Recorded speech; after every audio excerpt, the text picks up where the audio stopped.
Pelaksanaan inisiatif ekonomi kitaran ini berupaya meningkatkan nilai keseluruhan rantaian pengurusan sisa pepejal termasuk sisa makanan yang akan mengurangkan penghantaran sisa ke tapak pelupusan. Bagi memastikan pengurusan sisa makanan dilaksanakan dengan lancar dan sistematik dalam tempoh ini, pelbagai inisiatif yang komprehensif telah dirancang dan sedang dilaksanakan secara menyeluruh dengan melibatkan pelbagai pemegang taruh dari sektor awam dan swasta, pemain industri dan pertubuhan bukan kerajaan NGO. Antara inisiatif-inisiatif yang sedang giat dilaksanakan oleh KPKT bagi memantapkan pengurusan sisa makanan adalah seperti berikut. Pertama, membangunkan pelan pembangunan sisa makanan yang komprehensif. Pelan ini akan menggariskan strategi spesifik pengurusan sisa makanan di peringkat penjanaan sehingga pelupusan dengan memberikan penekanan khusus kepada peranan dan tanggungjawab pelbagai pihak berkepentingan termasuk pihak penjana. Kedua, menganggotai Regional Working Group yang dianjurkan oleh United Nations Environment Programme UNEP bermula tahun 2021 bagi membangunkan indeks sisa makanan atau dengan izin Food Waste Index FWI untuk premis kediaman, premis penyediaan makanan dan peruncitan. Ketiga, meneroka potensi pelaksanaan kaedah rawatan sisa di punca iaitu treatment at source dengan izin seperti anaerobic digester AD dan mesin kompos dengan menjalin kerjasama dengan pelbagai agensi kerajaan, swasta serta agensi antarabangsa seperti Kementerian Perdagangan Dalam Negeri dan Kos Sara Hidup, Japan International Cooperation Agency ataupun JICA, Syarikat Penyelidikan Tenaga Nasional Berhad dan World Wide Fund for Nature Malaysia iaitu WWF Malaysia. Penggunaan teknologi AD dan mesin kompos tersebut dipercayai mampu untuk merawat sisa makanan di punca terutamanya di sektor isi rumah. Melalui ekonomi kitaran, sisa makanan ini berupaya untuk menghasilkan biogas untuk penjanaan tenaga elektrik serta biofertilizer yang boleh dipasarkan sebagai sumber kepada industri pertanian. Dan terakhir sekali Tan Sri Yang di-Pertua, yang keempat, melaksanakan aktiviti dan program untuk mendidik orang ramai serta mengadakan kempen kesedaran awam iaitu kempen hargai makanan elak pembaziran, value food no waste bagi menangani isu pembaziran makanan. Pelaksanaan kempen ini kita telah mulakan sejak tahun 2015 dan dilaksanakan terutamanya ketika musim perayaan dan kempen ini dilaksanakan dengan fokus kita kepada premis-premis makanan seperti restoran, hotel dan pusat penjaja serta mensasarkan penglibatan masyarakat yang terlibat secara langsung atau tidak langsung dengan penyediaan makanan seperti penjaja dan pembeli. Dalam jangka masa panjang adalah diharapkan agar semua inisiatif KPKT bagi melaksanakan kaedah pengurusan sisa makanan yang lebih teratur dan komprehensif dapat mengurangkan pembaziran makanan dan jumlah sisa makanan yang dilupuskan ke tapak pelupusan. Sekian, terima kasih Tan Sri Yang di-Pertua. Sila, Yang Ahmad. Terima kasih Tan Sri Yang di-Pertua. 4 solution itu bagus-bagus belaka. Namun yang ketiga itu agak berat, kempen menghargai makanan. Tiap-tiap tahun kita tambah kempen pun masih lagi banyak berluasa.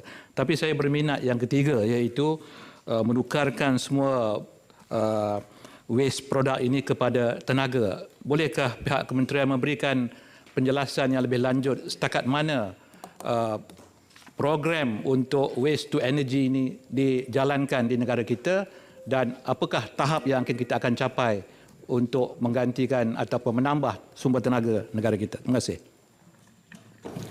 Terima kasih Tan Sri Yang di-Pertua. Terima kasih kepada Yang Berhormat Senator. Bagi penjelasan bagaimana kita menghasilkan daripada sisa makanan tadi, itu lebih menjurus kepada penggunaan dua kaedah iaitu satu mesin anaerobic digester ataupun yang kedua mesin kompos. Hasilnya hanyalah dari segi gas yang boleh sebenarnya untuk tujuan memasak dan yang kedua adalah lebih kepada penjanaan baja kompos. Sementara I think saya rasa Tan Sri Yang Di-Pertua pertanyaan YB Senator tadi lebih meluas berkenaan waste to energy ataupun kaedah yang dipanggil menjana tenaga daripada hasil sisa pepejal ini. Buat ketika ini untuk makluman Tan Sri Yang Di-Pertua dan juga YB Senator, ketika ini untuk dalam negara kita memiliki satu WTE yang terletak di ladang tanah merah di Negeri Sembilan yang sedang beroperasi, manakala untuk jangka ke hadapan antara rancangan ataupun dasar yang kita hendak perkenalkan adalah supaya kita sasarkan setiap negeri itu mungkin memerlukan sekurang-kurangnya satu WTE untuk menukarkan daripada sisa pepejal kepada tenaga. Untuk tujuan tersebut, ini kerana kita yakini bahawa WTE ini mampu mengurangkan isi padu sisa pepejal sehingga 85%, kerana yang hasil daripada itu kita boleh menjana kepada penggunaan tenaga. Jadi untuk butiran yang lebih terperinci, perkara ini memang kita akan kongsikan dari semasa ke semasa. Dan di Negeri Sembilan itulah sebagai satu contoh yang kita akan guna pakai, nak lihat sejauh mana dari segi efektifnya kita menggunakan sisa pepejal ni untuk menghasilkan tenaga. Terima kasih Tan Sri Yang Di-Pertua. Soalan tambahan? Sila, Datuk Dominic. Terima kasih Tan Sri Yang Di-Pertua. Memang ada banyak badan bukan kerajaan, NGO yang memberi tumpuan kepada masalah pembaziran makanan. Contohnya Greenpeace yang antarabangsa, Zero Waste Malaysia. Soalan saya ialah sejauh manakah kerajaan melibatkan badan bukan kerajaan iaitu NGO dalam proses perancangan dasar sistem pengurusan sisa makanan bagi memanfaatkan kepakaran mereka. Terima kasih. Terima kasih Tan Sri Yang Di-Pertua, terima kasih kepada Yang Berhormat Senator. Dalam kita menguruskan sisa makanan ini, perkara yang menjadi tumpuan di peringkat kementerian adalah bagaimana paling asas adalah untuk mengurangkan sisa itu sendiri. Jadi sebab itu, seperti Yang Berhormat sebut, bila kita sebut bagaimana kita kurangkan sisa makanan ini, ada beberapa pendekatan. Contohnya, kita kurangkan pembaziran. Maka sebab itu penglibatan daripada NGO ini adalah penting supaya kempen kesedaran itu kita dapat gerakkan di kalangan masyarakat. Jadi contohnya untuk yang antara inisiatif yang kita adakan ketika musim bulan Ramadan, kita ada meletakkan mesin kompos di Bazar Ramadan di Kuantan, yang mana kita walaupun kita minta kurangkan tetapi masih ada sisa, kita proses juga sisa itu untuk dijadikan baja kompos. Cuma pertanyaan Yang Berhormat dari segi untuk kita libatkan dalam keputusan dasar dan sebagainya, sudah pasti engagement itu ataupun libat urus itu memang dilakukan oleh kalau di kementerian adalah melalui SW Corp. Memang ada sesi libat urus yang lebih mengikut lokaliti dan sebagainya, kerana kita masih tertakluk kepada Akta 672. Jadi negeri-negeri yang menggunakan pakai Akta 672 itulah yang memberi fokus kepada kita. Tetapi yang kedua, dalam jangka akan datang ini di peringkat yang lebih besar, kerajaan buat pertama kalinya, julung kalinya tahun ini telah menubuhkan satu majlis di peringkat jawatankuasa kabinet yang dipanggil Majlis Ekonomi Kitaran. Jadi sesi libat urus ni lebih meluas, iaitu kita juga tengok dari segi pengurusan bukan hanya sekadar sisa makanan, tapi juga bagaimana kita nak melibatkan ataupun yang kita boleh melibatkan pihak pengeluar untuk bersama-sama menguruskan sisa mereka itu sendiri. Jadi yang ini insya-Allah bila Majlis Ekonomi Kitaran mula bersidang, inilah ruang untuk bukan sekadar di peringkat swasta tetapi juga di peringkat NGO untuk terlibat bersama. Terima kasih Tan Sri Yang Di-Pertua. Terima kasih, Yang Berhormat. Dipersilakan Yang Berhormat Datuk John Ambrose. Terima kasih Tan Sri Yang Di-Pertua. Soalan saya nombor 2. Terima kasih Tan Sri Yang Di-Pertua. Untuk makluman ahli Yang Berhormat, Kementerian Belia dan Sukan kita sentiasa mengutamakan keberkesanan dan juga maklum malas daripada kumpulan SASA yang terlibat dengan program rakan muda. Sehingga 1 Disember 2023 ini, jumlah penyertaan golongan belia dalam program rakan muda yang merangkumi 4,119 aktiviti telah pun mencecah 1,108,463 orang. Menerusi kementerian ini, Jabatan Belia dan Sukan serta Institut Penyelidikan dan Pembangunan Belia, IRIS, kita sedang melaksanakan kajian khusus berhubung dengan tahap penerimaan golongan belia terhadap pelaksanaan program rukun negara, program rakan muda serta meneliti ruang penambahbaikan pada masa akan datang. Kajian ini telah bermula sejak pada bulan September 2023 dan akan berlangsung selama 8 bulan. Hasil kajian ini akan dimuktamadkan menjelang pertengahan tahun 2024. Selain daripada itu, dalam setiap aktiviti yang dilaksanakan, pihak kementerian turut menjalankan tinjauan dan penilaian secara langsung yang melibatkan peserta yang hadir dan sehingga kini, program rakan muda mendapat maklum-maklum positif dalam kalangan belia yang terlibat. Sehubungan dengan itu, Kementerian Belia dan Sukan sentiasa berusaha gigih untuk memastikan program rakan muda ini sentiasa dapat dilaksanakan dan meninggalkan kesan yang positif terhadap golongan belia yang menyertainya dan dapat dilaksanakan secara dengan lebih meluas pada saban tahun. Sekian, terima kasih. Ya, silakan Datuk. Soalan tambahan saya. Berapakah peruntukan yang telah dibelanjakan untuk program rakan muda sepanjang tahun ini termasuk wilayah Sabah dan Sarawak?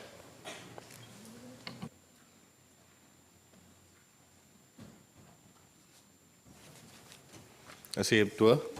Untuk makluman, peruntukan yang telah pun kita belanjakan menerusi bahagian pembangunan rakan muda pada tahun 2023 ini termasuklah untuk Sabah dan Sarawak adalah sebanyak 5.75 juta ringgit.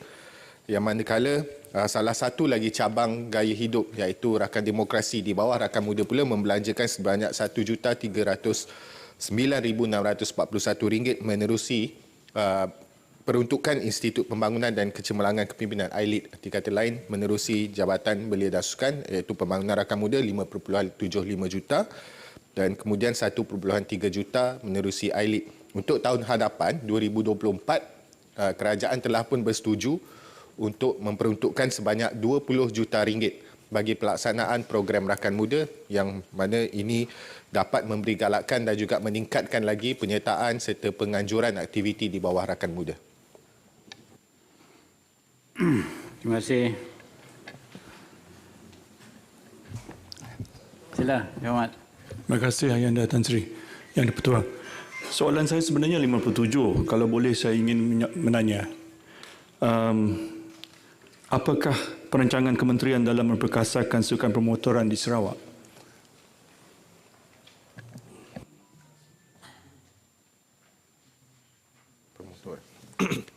Soalan ni nombor 57 kan asalnya. Jadi pemekasaan sukan pemotoran ni menerusi yang pertama sekali agensi utamanya adalah SIC, Sepang International Circuit. Walaupun namanya Sepang International Circuit tapi ia juga menjadi agensi yang melaksanakan program-program yang berbentuk penganjuran sama ada bengkel maupun kejohanan sukan-sukan pemotoran. Kemudian kita juga ada di bawah Rakan Muda namanya Rakan Lita. Rakan Lita ini menjadi platform untuk sebarang bentuk aktiviti yang melibatkan sukan pemotoran sama ada 2 roda maupun 4 roda. Untuk negeri Sarawak, saya yakin di peringkat jabatan sekurang-kurangnya kita masih boleh menganjurkan di bawah Rakan Muda itu penganjuran program-program yang bersesuaian dengan fasiliti sedia ada di negeri Sarawak. Namun jika ada contohnya dalam soal untuk memperkasakan sukan pemotoran itu menerusi pembinaan fasiliti baru, itu kita harus lihat kepada perancangan yang lebih teliti terlebih dahulu. Terima kasih. Terima kasih, Muhammad. Saya menjemput Datuk Haji Hussein bin Awang. Assalamualaikum warahmatullahi wabarakatuh. Terima kasih Tan Sri Di-Pertua. Soalan saya nombor 3. Bismillahirrahmanirrahim. Assalamualaikum warahmatullahi wabarakatuh. Allahumma salli ala Sayyidina Muhammad wa ala ali Sayyidina Muhammad. Tuan Yang di-Pertua, saya ucapkan terima kasih kepada Yang Berhormat kerana mengemukakan soalan ini. Untuk makluman yang Dipertua dan juga Majlis Dewan yang mulia ini, Akta Anti Gangguan Seksual 2022 ataupun Akta 840 adalah satu akta khusus bagi menangani kesalahan gangguan seksual. Penguatkuasaan akta ini telah dilaksanakan secara berperingkat mulai 28 Mac 2023 yang melibatkan takrifan gangguan seksual, elemen kesedaran, pendidikan serta pemahaman mengenai gangguan seksual kepada masyarakat.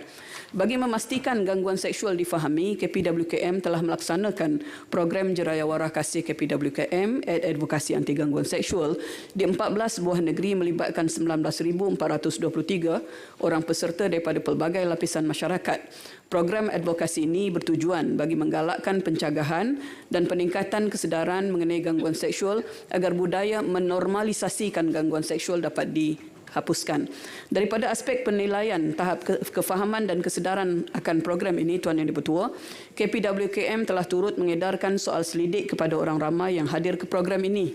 Berdasarkan maklum balas yang kita terima, 97.6% peserta menunjukkan peningkatan terhadap tahap kesedaran dan juga pemahaman berkaitan gangguan seksual.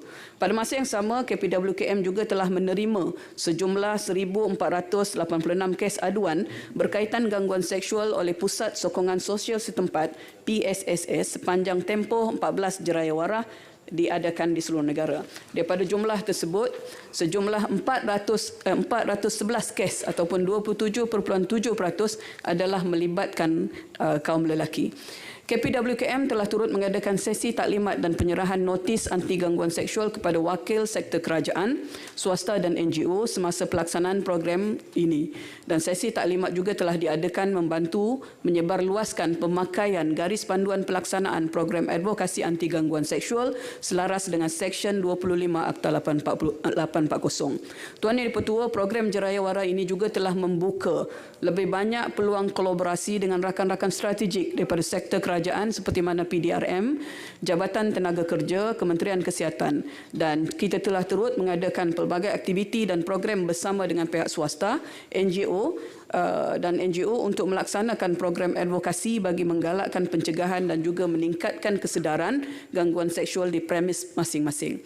Dan sebanyak 54 program advokasi telah dilaksanakan dengan pelbagai pihak, termasuklah Kongres Kesatuan Pekerja, Perkhidmatan Awam QPEX, Express Rail Link Sendirian Berhad dan National Institute for Occupational Safety and Health NIOSH yang melibatkan seramai 9,354 orang peserta. Dan promosi serta hebahan telah turut diperluaskan melalui media sosial dan media massa dengan melibatkan seramai 3.5 juta pendengar, penonton dan juga pembaca. Kita berharap supaya advokasi ini dapat diteruskan oleh semua pihak dan semua akan mendapat manfaatnya. Tuan Yang Dipertua, terima kasih. Terima kasih kepada Menteri telah menjawab keseluruhan kehendak soalan saya. Terima kasih. Soalan tambahan. Tan Sri, soalan tambahan. Penjelasan Tan Sri Yang Dipertua. Yang Amat. Terima kasih Datuk Tan Sri. Soalan saya, apakah perbezaan di antara tribunal dan juga mekanisme sedia ada yang digunakan, dan juga apakah kelebihan tribunal bagi anti gangguan seksual ini? Terima kasih.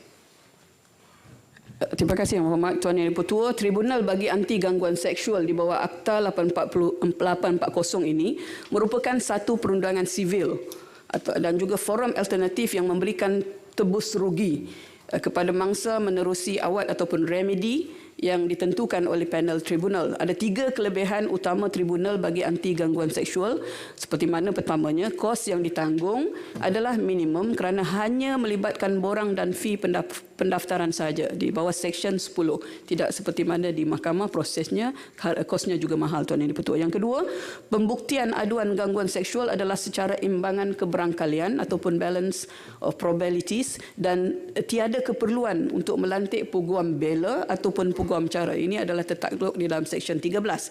Dan yang ketiganya, Tuan Yang Dipertua, award ataupun remedi perlu dikeluarkan dalam tempoh 60 hari daripada tarikh pertama pendengaran tanpa kelengahan dan jika dapat dilaksanakan seperti mana yang diletakkan diperuntukkan dalam Seksyen 19. Remedi ini, Tuan Yang Dipertua, adalah ada 4. Pertamanya sama ada 1, siaran permohonan maaf. Keduanya penyataan permohonan maaf, ketiga adalah ganti rugi yang tidak melebihi RM250,000 dan keempat adalah arahan untuk menghadiri program-program pemulihan. Tuan Yang Dipertua, terima kasih. Terima kasih. Soalan tambahan. Silakan Yang Amat. Okey, terima kasih Tan Sri Yang Dipertua. Memang kita merujukkan tempat kerja gangguan seksual itu. Kita mendapati bahawa mangsa atau saksi gangguan seksual itu biasa disenyapkan oleh badan pengurusan atas nama melindungi reputasi syarikat. Oleh itu, sejauh manakah kementerian memberi sokongan perlindungan kepada mangsa dan saksi gangguan seksual itu dengan perlindung mereka daripada tindakan balas dendam daripada mangsa-mangsa yang saksi gangguan seksual yang ingin mendedarkan maklumat. Terima kasih. Tuan Yang Dipertua, Ahli Yang Berhormat, berdasarkan kepada Akta 840 ini, perlindungan mangsa sekiranya mengalami penganiayaan adalah di luar bidang kuasa tribunal, tetapi pihak-pihak yang berkaitan bolehlah kembali kepada mekanisme yang telah pun sedia ada, sama ada menggunakan kanun keseksaan, Akta Kerja 1955 ataupun peraturan-peraturan pegawai awam, Akta Komunikasi dan Multimedia, Akta Kesalahan Jenayah seksual kanak-kanak sekiranya terkait dengan kanak-kanak dan juga tort kepada gangguan seksual. Walau bagaimanapun perkara itu seperti mana yang saya sebutkan dalam Akta 840 dia tidak ada perlindungan saksi, tetapi dia boleh kembali kepada membuat laporan polis contohnya untuk mendapatkan perlindungan daripada pihak berkuasa. Terima kasih Tuan Yang Dipertua. Terima kasih. Saya menjemput Yang Berhormat Tuan Abun Sui Anyik. Terima kasih Tan Sri Yang Dipertua. Siapa suka makan ketupat, jawablah soalan saya nombor 4.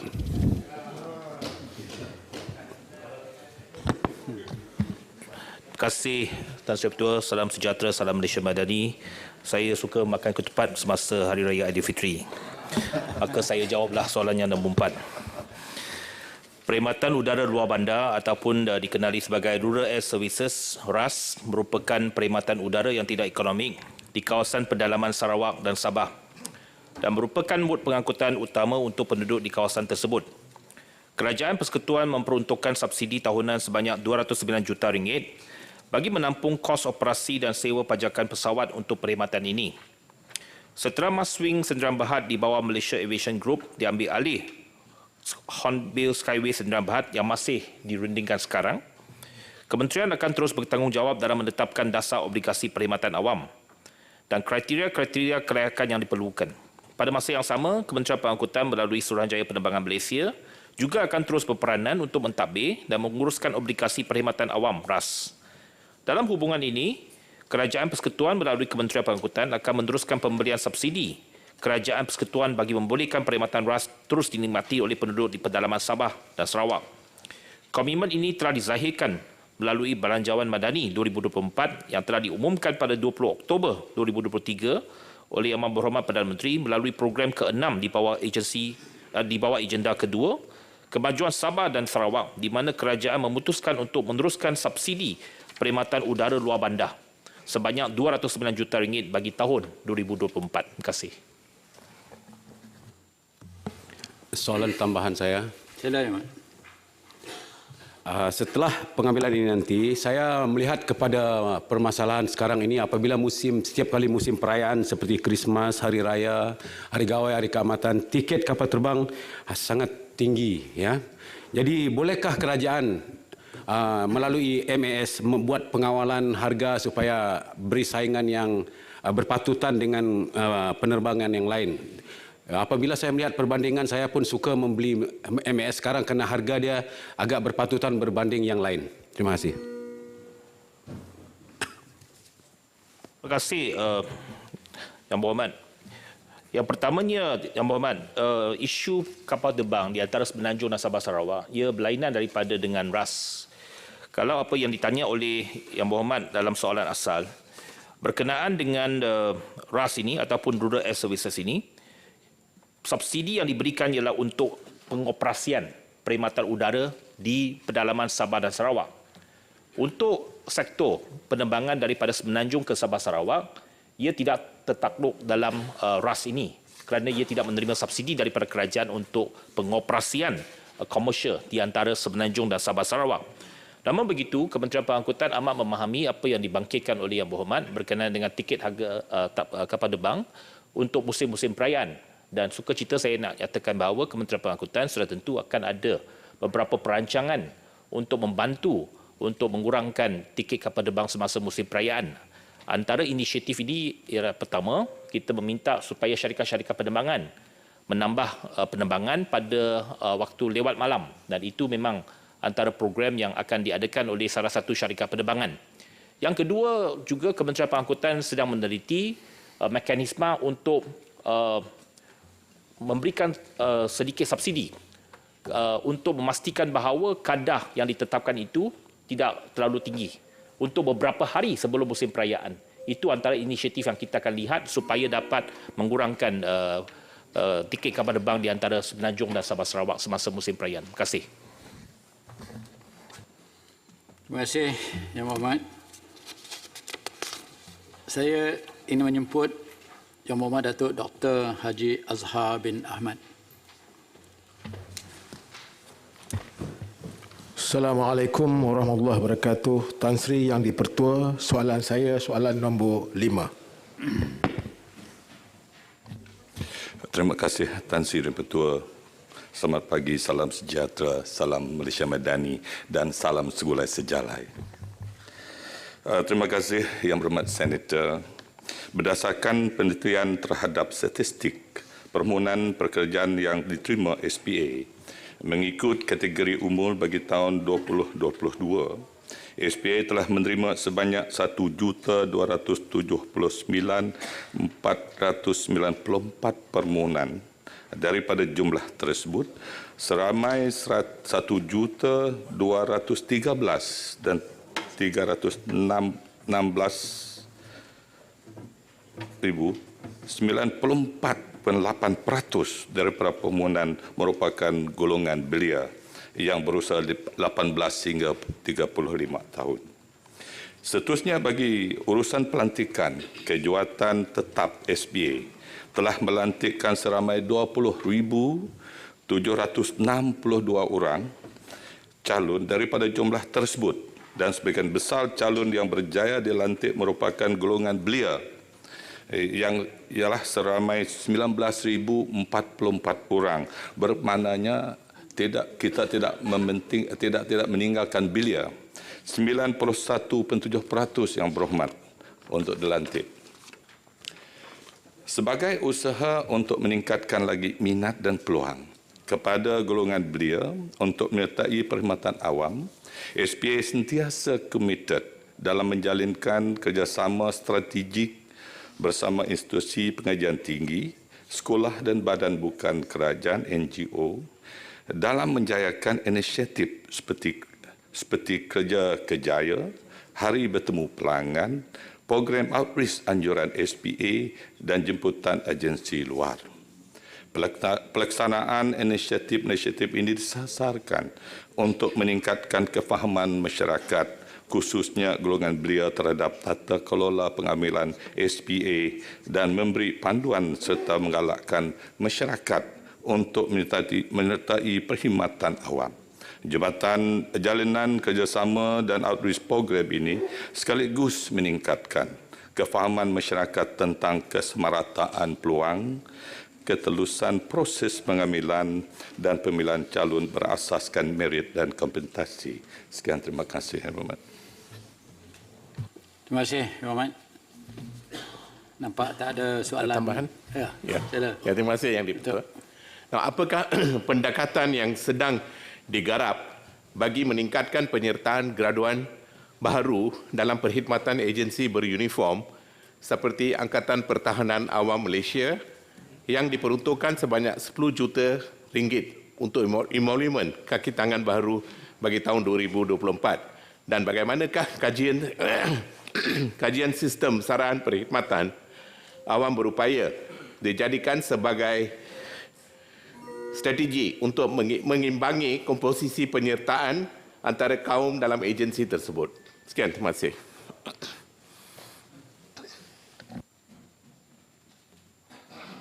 Agak jauh lah, lain daripada soalan ya, tetapi tak apa.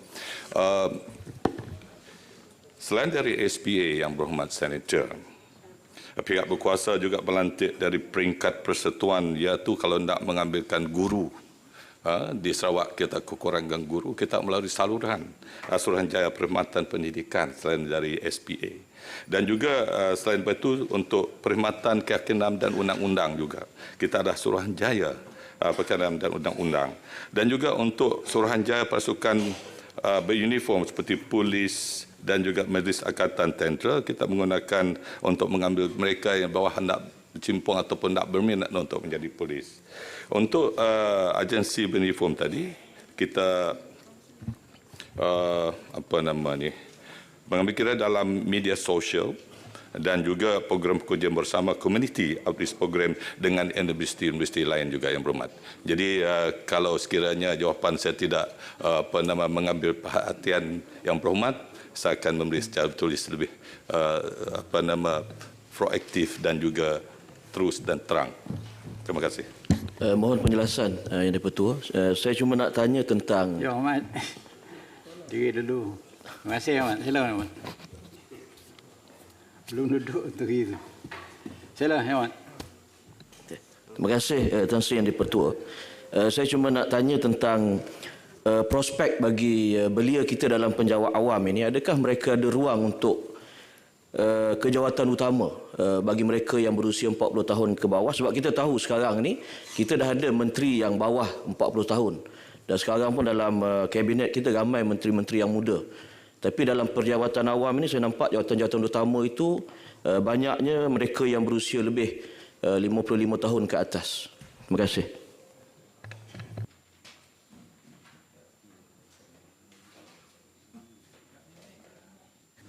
Saya ingat dari segi umur saya tak tahu. Tapi untuk perhatian yang berhormat tadi, kebanyakan saya ingat dari grade 48 hingga JOCC, kebanyakan pegawai-pegawai kita daripada belia juga yang berumur dari 40 ke atas. Dan juga berdasarkan merit juga yang berhormat.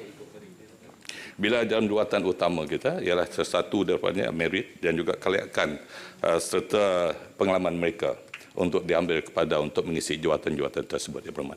Jadi ini bagi saya we make it very open, yang seperti mana saya kata tadi, kesamarataan dari segi semua etnik kaum dalam kita menjalankan pentadbiran Malaysia Madani pada hari ini. Terima kasih yang berhormat. Terima kasih Yang Berhormat. Saya ingin menyebut Yang Berhormat Senator Tuan Nik Muhammad Abduh bin Nik Abdul Aziz. Terima kasih Tan Sri Yang di-Pertua. Soalan saya nombor 6.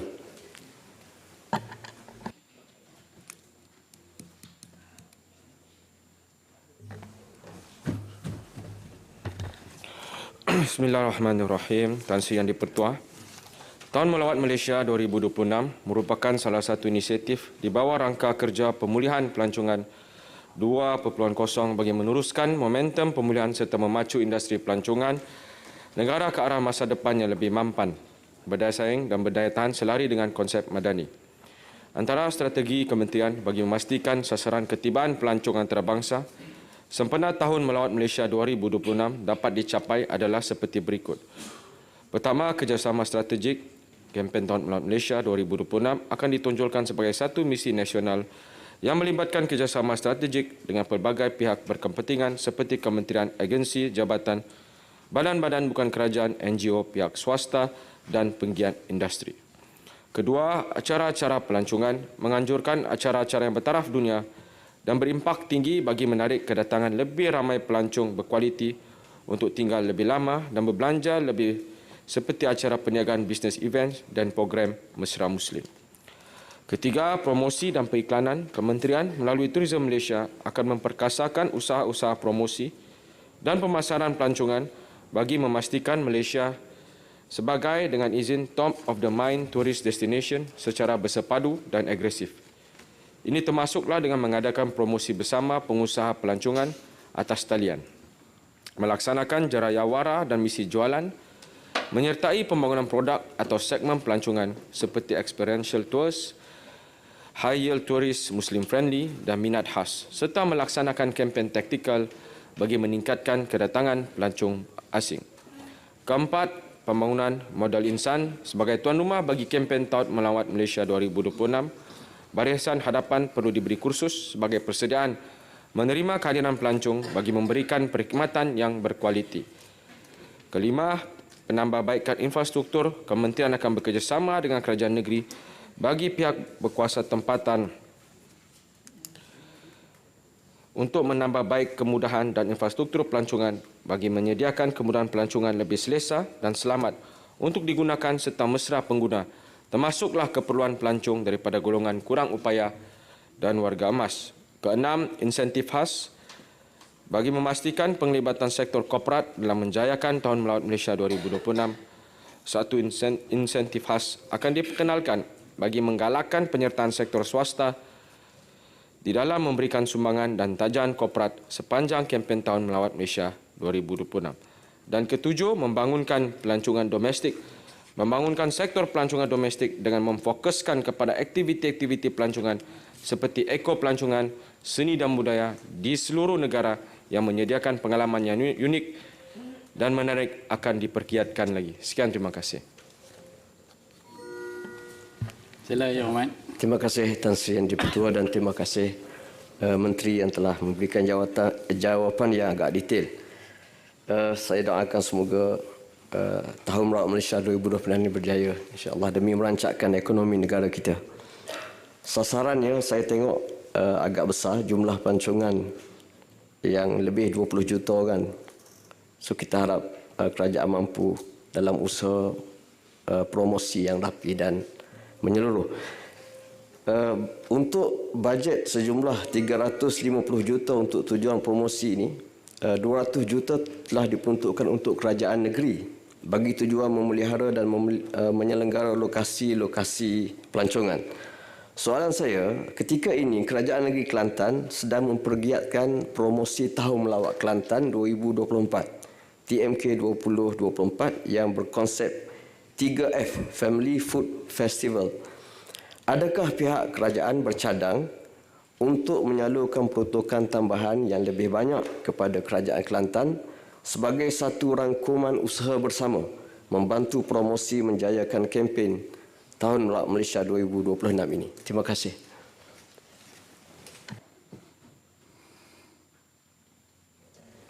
Terima kasih Yang Berhormat Senator. Untuk makluman Yang Berhormat Senator, kami di pihak kementerian sentiasa mengadakan kerjasama strategik dengan Kerajaan Negeri Kelantan melalui agensi kami iaitu Tourism Malaysia dari sudut untuk merancangkan lagi sektor pelancongan.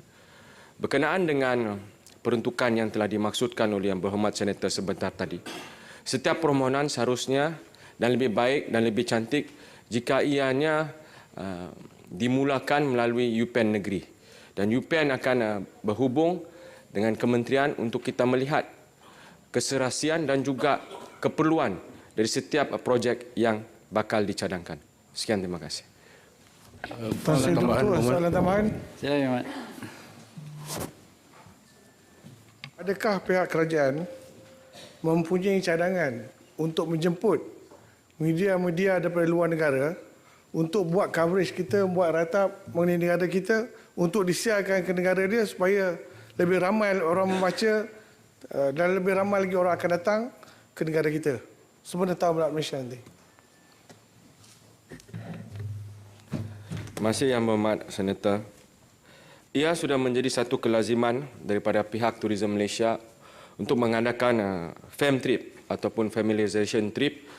Tujuannya adalah untuk memperkenalkan Malaysia kepada pengamal-pengamal ataupun penggiat-penggiat sektor pelancongan yang ada di dunia ini, ataupun untuk kita membawa mereka ke Malaysia supaya mereka sendiri dapat melihat betapa keindahnya dan juga uniknya negara kita. Program ini bukan saja dilaksanakan sewaktu di bawah menteri yang baru, malahan ianya telah berlangsung untuk sekian lama. InsyaAllah kita akan teruskan program fam trip ini, malahan kita akan pastikan ianya berlaku dalam keadaan yang lebih baik daripada dahulu. Terima kasih. Soalan tambahan. Ya, sila, Datuk. Terima kasih Tan Sri Yang di-Pertua. Yang berhormat Teman Menteri, saya cuma ingin, saya rasa ada hubungan. Dulu ada soalan kami tentang kedudukan pelancong yang masuk dan tak pulang. 7 juta yang masuk, 1222, 1,222,000 yang tak pulang. Dengan kempen sekarang ni visa free selama 1 bulan bagi pelancong China dan India khususnya, apa jangkaan persediaan kerajaan untuk jumlah besar 25 juta target supaya mereka pulang sepenuhnya? Terima kasih. Yang Berhormat Senator, ada 2 perkara yang telah ditekankan oleh Yang Berhormat. Pertama, berkenaan dengan pelancong-pelancong yang tidak balik ke negara asal, itu saya tidak boleh bagi jawapan kerana ianya bukan di bawah Kementerian Pelancongan. Cumanya di sini mungkin kenapa kita mewujudkan ataupun meletakkan syarat tanpa visa kepada pelancong India dan China. Untuk kita bersaing dengan negara-negara jiran, kita perlu mengadakan peraturan sebegini kerana kita dapat lihat dengan jelas sekali apabila negara Thailand tidak mengenakan sebarang visa kepada pelancong daripada negara China, kita dapat lihat penambahan dari sudut penerbangan ke negara Thailand melalui negara China. Dan banyak-banyak perkara yang membawa kebaikan apabila polisi sebegini telah diwujudkan. Sekian, terima kasih. Terima kasih, Yang Berhormat. Saya jemput Datuk Seri Hajah Zuraina binti Musa. Terima kasih Tan Sri Yang di-Pertua. Soalan saya nombor 7. Tan Sri Yang di-Pertua, untuk makluman ahli yang berhormat, MyAssist MSME yang dibangunkan oleh Kementerian Pembangunan Usahawan dan Koperasi KUSKOP melalui SME Corp telah dilancarkan pada 30 Jun 2021. Ia merupakan satu platform khidmat nasihat perniagaan sehenti secara dalam talian yang bertujuan memudahkan perolehan maklumat kepada usahawan perusahaan mikro, kecil dan sederhana PMKS mengenai program yang ditawarkan oleh agensi-agensi pembangunan keusahawan. Platform ini juga menyediakan khidmat nasihat dalam talian daripada Kaunselor Perniagaan, MIKMI dan Perkhidmatan Padanan Perniagaan kepada usahawan. Sehingga Oktober 2023, 1.2 juta capaian pengunjung dan pengguna maya dari seluruh negara telah direkodkan melalui platform MyAssist MSME. Selain itu, sebanyak 11,724 slot khidmat nasihat MIKMI telah disediakan dan memberi manfaat kepada 713 orang usahawan PMKS. Sebanyak 2,540 sesi padanan perniagaan juga telah dilaksanakan melibatkan seramai 3,083 orang usahawan PMKS bersama 2,059 syarikat luar negara dengan potensi nilai jualan yang dianggarkan berjumlah 904 juta ringgit. Bagi mempertingkatkan hebahan mengenai MyAssist MSME dalam kalangan usahawan PMKS, KUSKOP melalui SME Corp telah mengambil inisiatif seperti berikut. 1. Menyediakan kemudahan untuk melayari MyAssist MSME melalui aplikasi telefon pintar yang boleh dimuat turun melalui Apple Store dan Google Play Store. 2. Menyediakan kaunter khidmat nasihat semasa program pameran atau program keusahawanan yang diadakan oleh KUSKOP dan agensinya seperti Showcase Satu Daerah Satu Industri atau SDSI dan Minggu Perusahaan Mikro, Kecil dan Sederhana PMKS bagi memberi penjelasan secara langsung mengenai MyAssist MSME dan mempromosikan MyAssist MSME melalui laman sesawang dan media sosial rasmi SME Corp. Sekian, terima kasih. Tan Sri Yang di-Pertua, boleh saya bertanya? Sila, Yang Berhormat. Terima kasih Tan Sri Yang di-Pertua. Terima kasih Tan Sri Yang di-Pertua kerana mengizinkan saya untuk mencelah. Pertama sekali saya ingin menzahirkan ucapan terima kasih dan tahniah kepada pihak kementerian atas inisiatif murni ini yang dilaksanakan oleh SME Corporation. Juga saya telah dimaklumkan berkaitan inisiatif ini apabila SME Corp turut serta dalam panel forum usahawan yang telah dianjurkan oleh pejabat saya beberapa bulan yang lepas. Tujuan soalan saya ini ialah untuk mewar-warkan supaya ia dapat membantu mewar-warkan kepada usahawan-usahawan di luar sana. Saya ingin bertanya, jikalau terdapat sebarang proses permohonan dalam mendapat temujanji secara talian, satu, dan dua, saya ingin mencadangkan pihak SME Corporation juga untuk mempertimbangkan pelaksanaan sesi perbincangan consultation dilakukan secara atas talian juga agar ia dapat diperluaskan accessibility inisiatif ini. Kaunter nasihat tu memang bagus, Yang Berhormat Tan Sri Yang di-Pertua, memang bagus bila ada kaunter nasihat, tetapi kalau ada secara online lebih mudah dan orang-orang usahawan-usahawan yang jauh pun dapat menerima nasihat ini. Terima kasih. Assalamualaikum. Terima kasih.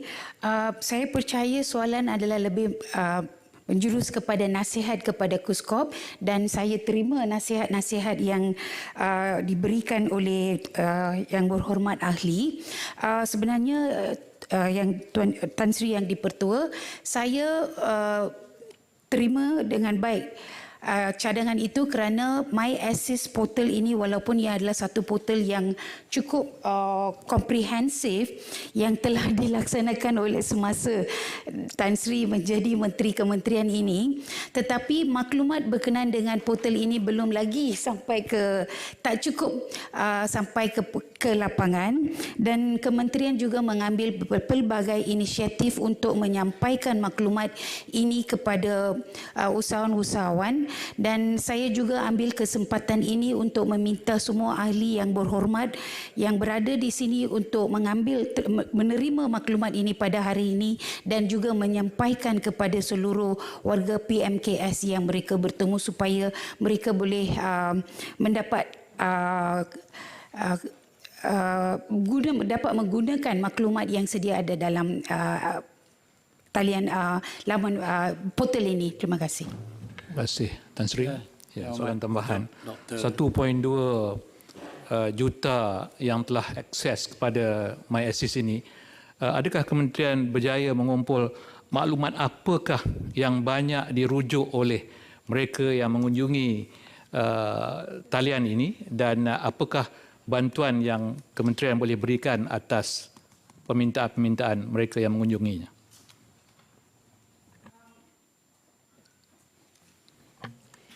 Tan Sri Yang di-Pertua, portal ini merangkumi maklumat bukan sahaja agensi-agensi di bawah Kuskop tetapi ia mempunyai maklumat ataupun maklumat mengenai program-program yang dilaksanakan oleh 14 kementerian dan juga 64 agensi kerajaan.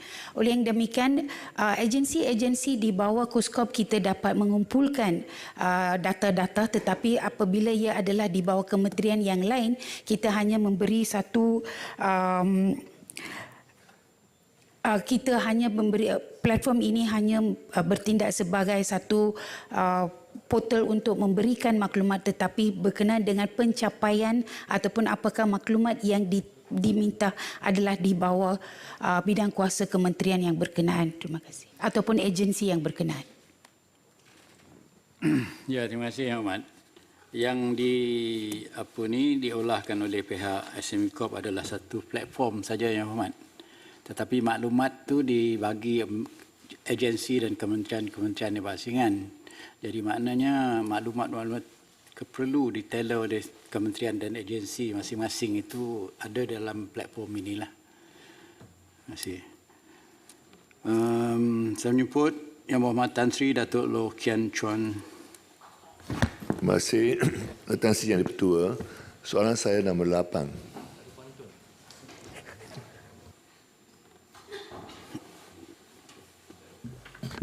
Tan Sri Yang di-Pertua, Tan Sri Senator, untuk makluman Dewan Yang Berhormat, Yang Mulia ini, kerajaan telah mengumumkan program pengakuan sukarela ataupun Voluntary Disclosure Program dengan izin VDP 2.0 atau 2.0 kepada pembayar cukai dalam pembentangan belanjawan 2023 pada 24 Februari tahun ini. Ini sebagai salah satu inisiatif bagi meningkatkan hasil negara, memperluaskan bilangan pembayar cukai dan juga meningkatkan tahap pematuhan cukai. VDP 2.0 ini dilaksanakan oleh Lembaga Hasil Dalam Negeri Malaysia ataupun LHDN dan Jabatan Kastam Diraja Malaysia dengan tawaran penalti pada kadar 0% bagi pengakuan sukarela yang dibuat dalam tempoh mulai 6 Jun tahun ini sehingga 31 Mei 2024 tahun depan. Melalui program VDP 2.0 ini, jumlah kutipan hasil cukai langsung yang berjaya dikutip LHDN Malaysia sehingga 31 Oktober 2023 adalah sebanyak 115.63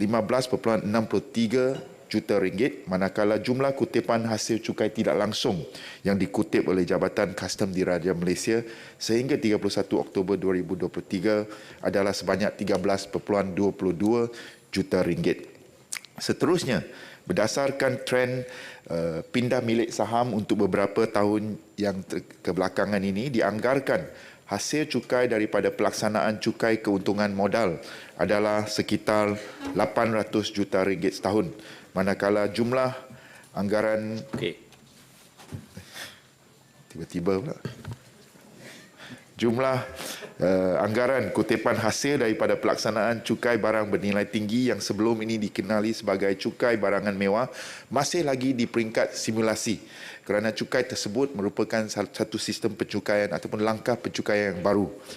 Pada masa ini, kerajaan ataupun Kementerian Kewangan dalam peringkat akhir untuk memuktamadkan dasar dan perundangan bagi cukai barang bernilai tinggi.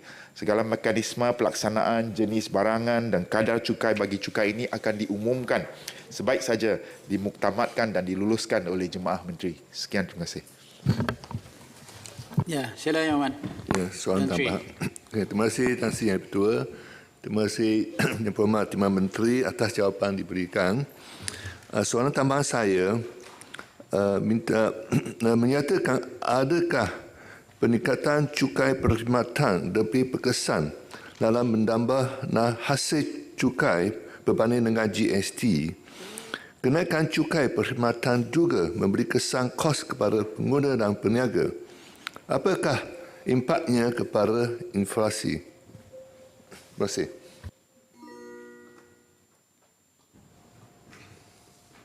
Terima kasih Tan Sri Yang di-Pertua dan terima kasih kepada Tan Sri Senator. Sebenarnya tindakan pembaharuan cukai yang telah diambil oleh kerajaan selaras dengan apa yang saya katakan tadi, iaitu untuk meluaskan asas cukai. Kita nak melaksanakan ataupun meningkatkan hasil, meluaskan hasil cukai tanpa memberikan bebanan tambahan yang terlampau kepada rakyat, terutamanya pada tempoh pasca pandemik dan juga tempoh pemulihan ekonomi kita. Jadi kalau kita lihat, saya dah sebenarnya jawab banyak kali dah sama dalam Dewan ini ataupun di luar Dewan. Saya percaya Timbalan Menteri Kewangan satu pun dah banyak kali jawab. Kita tidak mempertikaikan kelebihan ataupun kekurangan mana-mana sistem pencukaian, sebab setiap sistem pencukaian ada kelemahan dan kekuatannya. Tapi untuk mencapai kepada matlamat tadi, iaitu meningkatkan hasil cukai tanpa memberikan beban yang melampau. Kita lihat contohnya dari segi cukai perkhidmatan. Skopnya adalah lebih kurang 41% daripada perkhidmatan sedia ada. Manakala kalau kita melaksanakan GST pada hari ini, untuk bahagian ataupun sektor perkhidmatan, GST akan merangkumi hampir 80% line of tax, pencukaian. Jadi ini tak termasuk lagi GST terhadap barang-barang penjualan. Jadi kita berasa dengan menaikkan 2% kepada cukai perkhidmatan, maka dia lebih berhemah ataupun tidak memberikan beban yang terlalu melampau kepada rakyat dalam keadaan ekonomi dan pasca pandemik. Seterusnya, untuk soalan tentang inflasi, saya rasa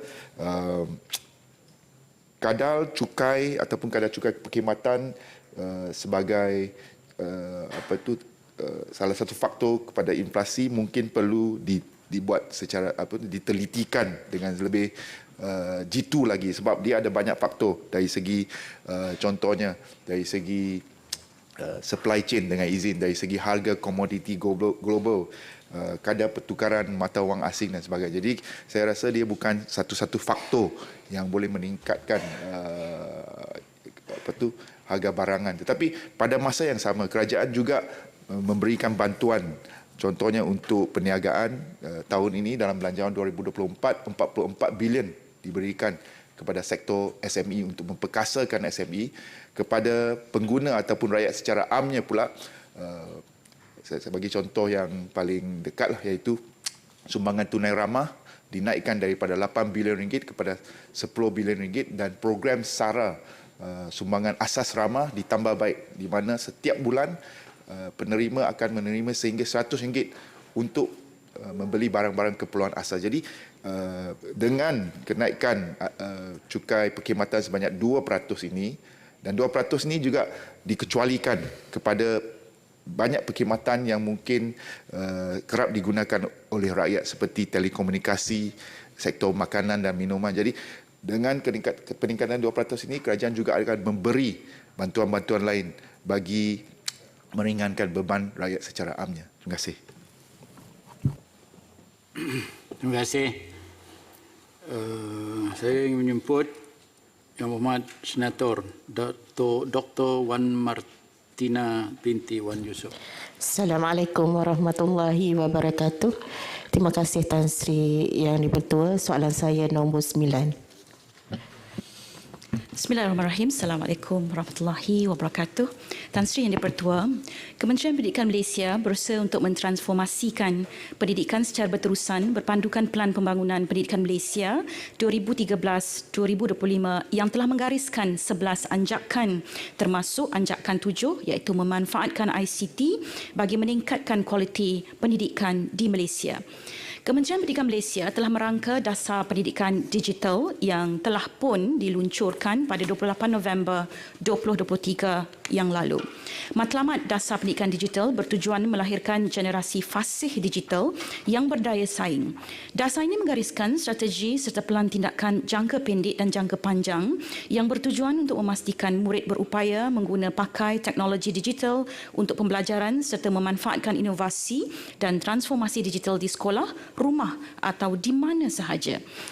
Dasar pendidikan digital menggariskan 6 teras strategik merangkumi murid fasih digital, pendidik kompeten digital, budaya kepimpinan digital berwawasan, pengupayaan infostruktur dan infrastruktur, kandungan digital berkualiti dan rakan strategik yang komited. Namun begitu, Kementerian Pendidikan Malaysia menyedari bahawa terdapat jurang digital antara murid di kawasan bandar dan luar bandar.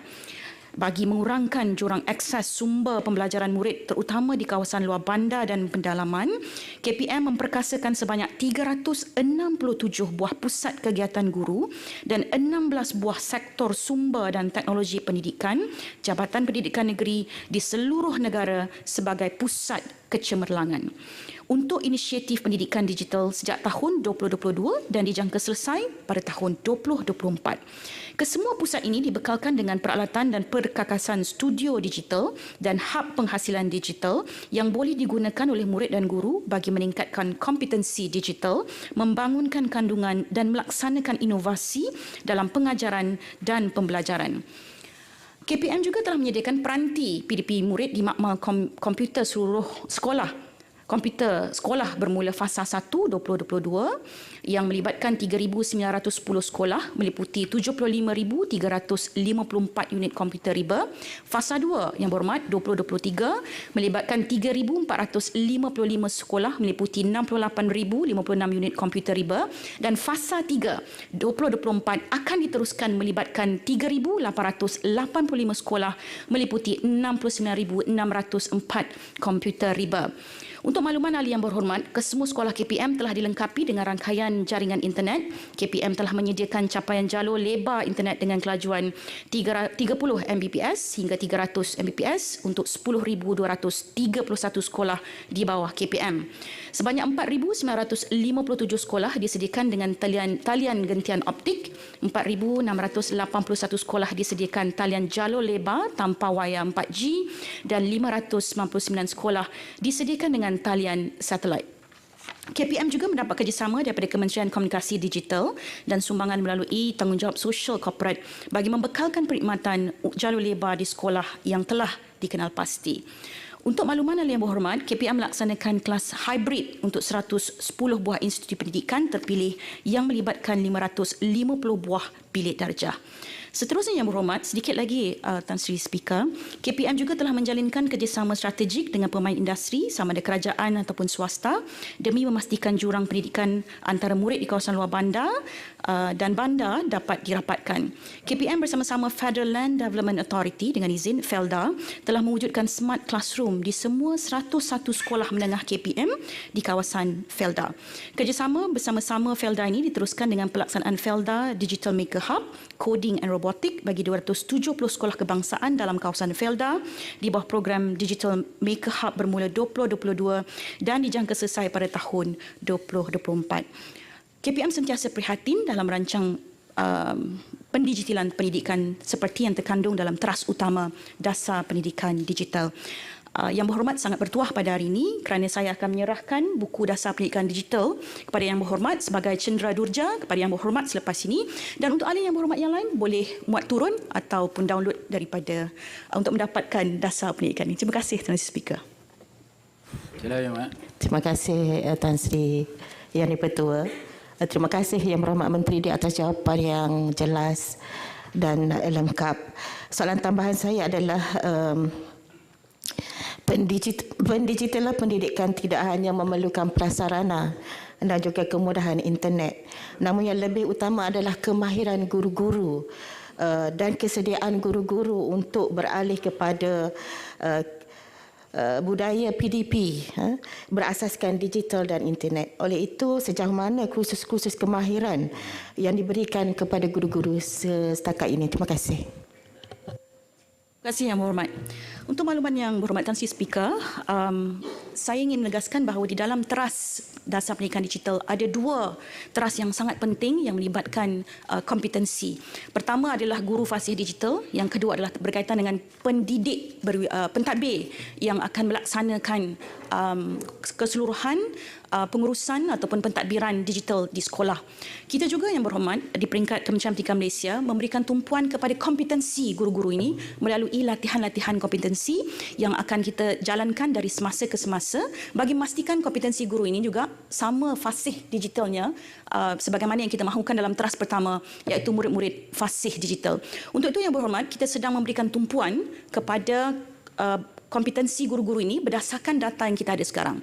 Kita mempunyai lebih kurang 22% guru yang menguasai asas. Kita mempunyai 76% guru-guru yang menguasai peringkat pertengahan dan 5% guru-guru yang menguasai peringkat yang lebih jauh ataupun yang kita sebut sebagai guru-guru jauhari digital. Jadi tumpuan-tumpuan kepada kompetensi guru ini akan terus kita laksanakan sehingga mereka benar-benar menjadi guru fasih digital yang kita gelar sebagai guru jauhari digital. Terima kasih Tuan Speaker. Soalan tambahan. Silakan Yang Berhormat. Terima kasih Tan Sri Ayanda Yang Dipertua. Soalan saya sebenarnya nombor 20 tapi dia berkait dengan digital dan artificial intelligence. Apakah inisiatif daripada kementerian untuk menambah baik sukatan pelajaran subjek pendidikan seks dengan memasukkan elemen terkini dengan perkembangan teknologi dan kecanggihan kecerdasan buatan iaitu artificial intelligence? Terima kasih. Tan Sri Speaker, saya mohon panduan Dewan Tan Sri Speaker sebab soalan itu adalah soalan nombor 20. Sama ada boleh dibangkitkan dalam sesi ini, sidang ataupun jawapan saya ini, ataupun saya boleh jawab secara bertulis sebab jawapan secara bertulis sudah pun disediakan dan kita belum sampai ke soalan 20, Tan Sri Speaker. Baik, Yang Berhormat. Soalan tambahan, Tan Sri. Silakan, Yang Berhormat. Terima kasih Tan Sri Yang Dipertua. Terima kasih kepada Menteri penjelasan yang telah diberikan Tadi Menteri ada mengatakan ada sebanyak 22% iaitu basic level, 76% itu intermediate. So soalan saya ialah memohon Menteri menyatakan apakah rancangan kementerian untuk menggunakan sepenuhnya set kemahiran pendidik iaitu 5% yang mempunyai kemahiran literasi digital lanjutan atau advanced level digital literacy. Terima kasih.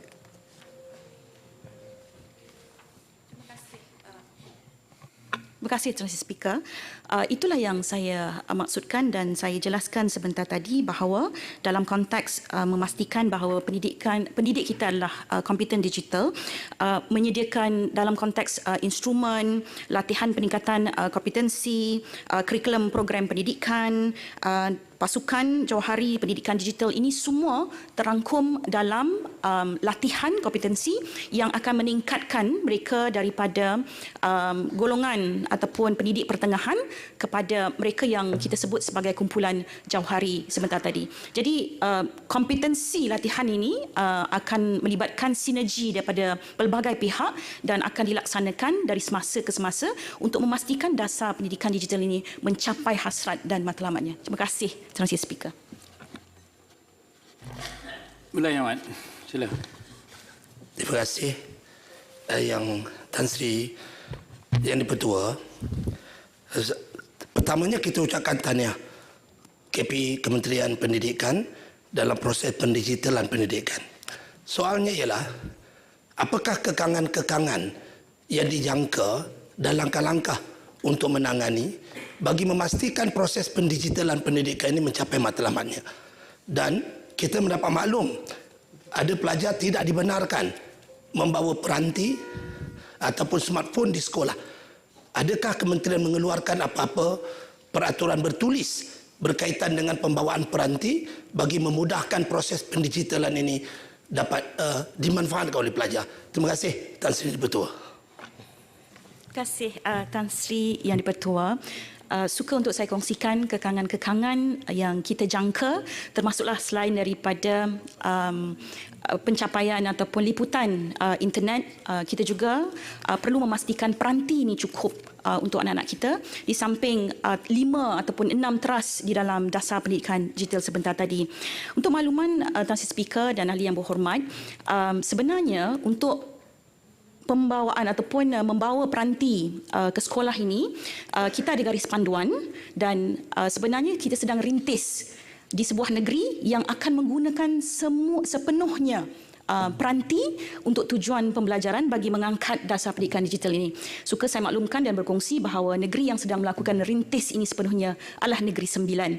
Jadi insya-Allah sedikit masa lagi kita akan lihat bagaimana proses membawa peranti ini mematuhi garis panduan dan seterusnya pendidikan menggunakan digital sepenuhnya ini dapat dilaksanakan di negeri-negeri yang lain juga. Terima kasih, Berhormat. Terima kasih, Tuan Speaker. Terima kasih. Yang Berhormat Datuk Seri Dr. Mujahid bin Yusof, sila. Tuan Speaker, selesai Ramadan kita beraya, meriah berbelanja, jangan mengeluh. Menteri Agama hari ini segak bergaya. Soalan saya nombor 10.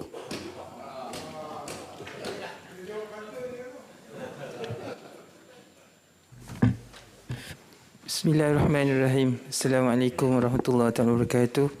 Terima kasih Tan Sri Yang Dipertua. Terima kasih Senator Datuk Seri Tun Mujahid atas soalan yang dikemukakan.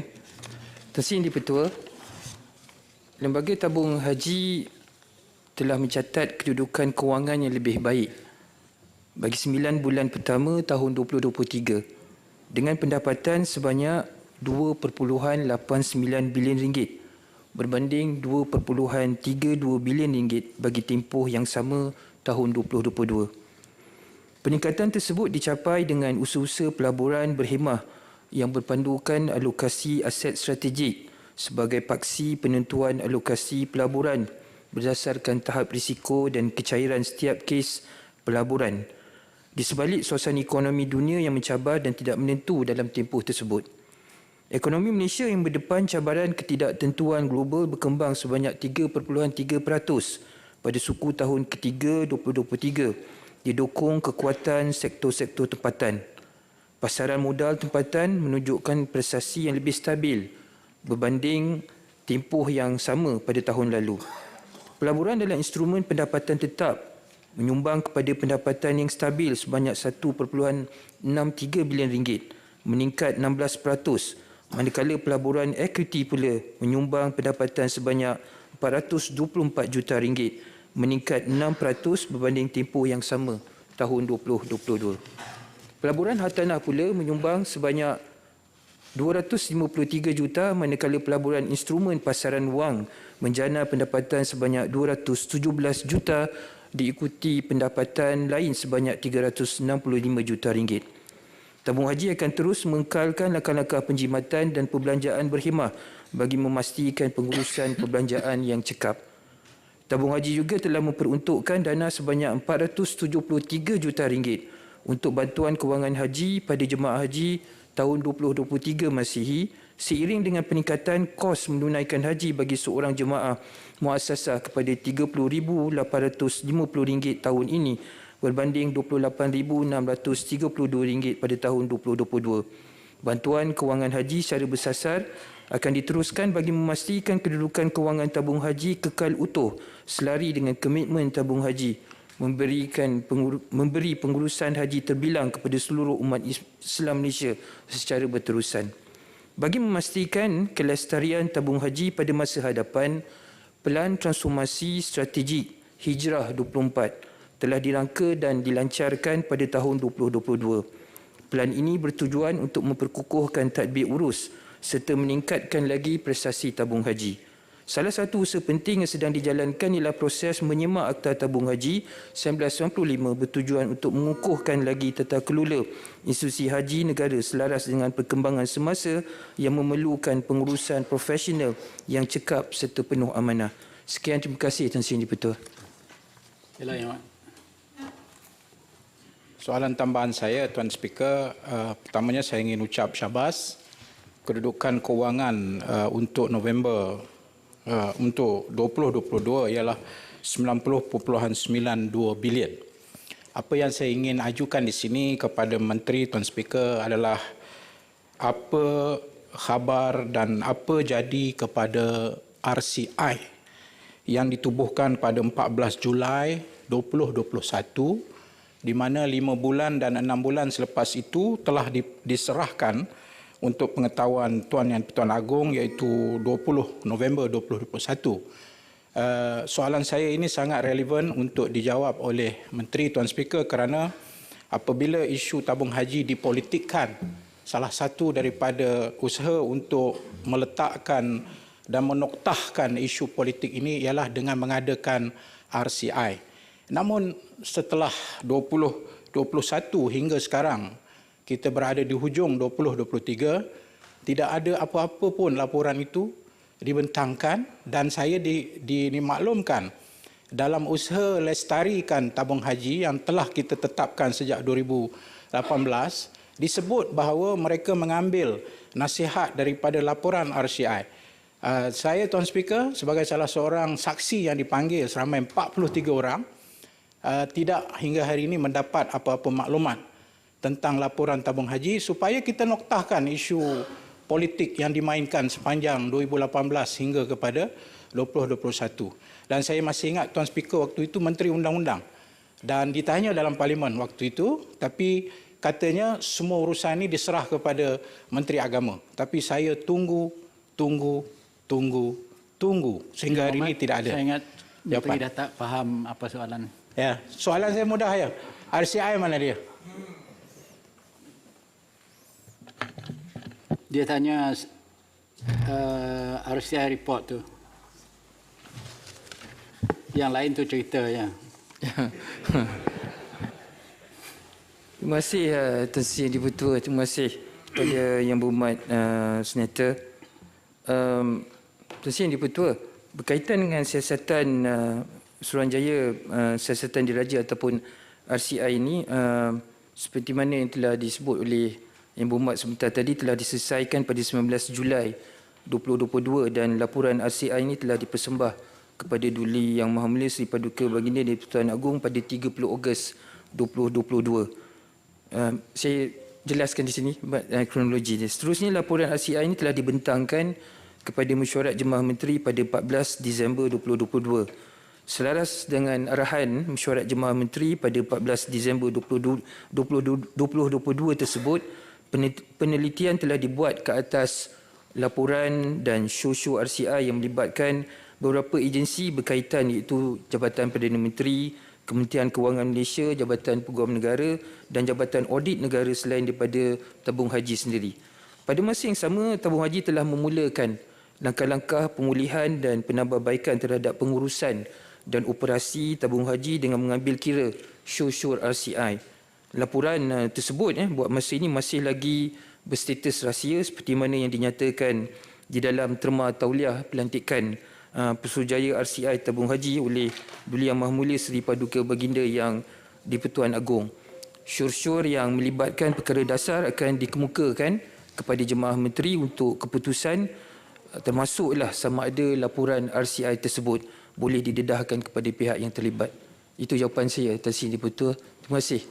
Terima kasih. Nama saya pun kena sebut juga ni. Sebenarnya saya yang menubuh membantu Menteri Agama pada masa itu menubuhkan RCI itu.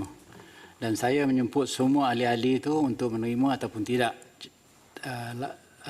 jemputan menjadi ahli jawatankuasa RCI.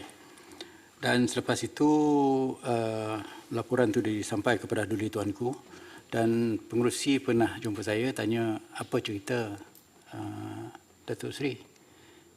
Saya kata masa itu belum disampaikan kepada Kabinet. Sebenarnya RCI ini ialah discretionary kepada kerajaan. Bila beri kepada Duli Yang di-Pertuan Agong dan diserah balik kepada Kabinet, atas Kabinet memutuskan apa nak buat dengan laporan tersebut. Terima kasih, Yang Amat. Ya, ada lagi? Tak ada. Terima kasih, Yang Amat.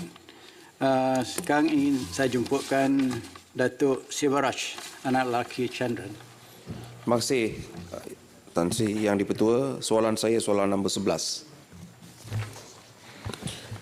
Terima kasih, Tan Sri Yang di-Pertua. Terima kasih, Yang Berhormat Senator. Tan Sri Yang di-Pertua, liputan perkhidmatan 4G di kawasan berpenduduk di wilayah Persekutuan Kuala Lumpur pada setakat suku ketiga tahun 2023 adalah 100%.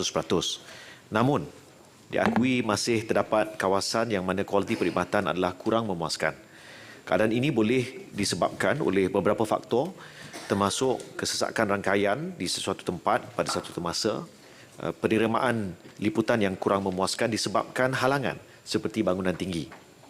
Dalam hal ini, Suruhanjaya Komunikasi dan Multimedia Malaysia ataupun MCMC memerlukan kerjasama daripada pemilik bangunan dan Badan Pengurusan Bersama ataupun Joint Management Body JMB untuk memberi kebenaran kepada syarikat telekomunikasi bagi pemasangan solusi liputan dalam bangunan atau dengan izin in-building coverage. Bagi memastikan tahap perkhidmatan yang disediakan adalah mengikut standard yang ditetapkan, MCMC giat menjalankan ujian kualiti perkhidmatan di seluruh negara termasuk di kawasan wilayah Persekutuan Kuala Lumpur. Setakat 30 September 2023, sebanyak 3,280 lokasi di seluruh negara dan sebanyak 97 lokasi khususnya di Kuala Lumpur telah diaudit. Hasil audit sedang di dalam peringkat analisis dan terdapat 29 lokasi khususnya yang ada masalah dan 9 lokasi telah dikeluarkan notis di bawah Seksyen 51/2 Akta Komunikasi dan Multimedia Malaysia Akta 588 bagi tindakan susulan oleh pihak penyedia perkhidmatan telekomunikasi. Maklum balas dan aduan daripada orang ramai berkaitan status kualiti perkhidmatan kepada syarikat telekomunikasi yang berkenaan atau kepada MCMC amat dialu-alukan supaya tindakan susulan dapat diambil pada kadar segera. Orang ramai boleh mengemukakan aduan melalui portal aduan MCMC di aduan.mcmc.gov.my. Sekian, terima kasih. Soalan tambahan, Tan Sri Yang di-Pertua.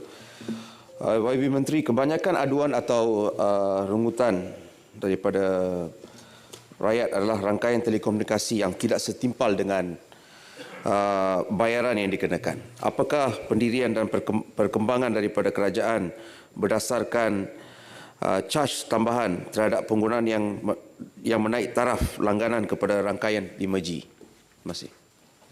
Terima kasih sahabat saya Yang Berhormat Datuk Senator Tan Sri Ketua.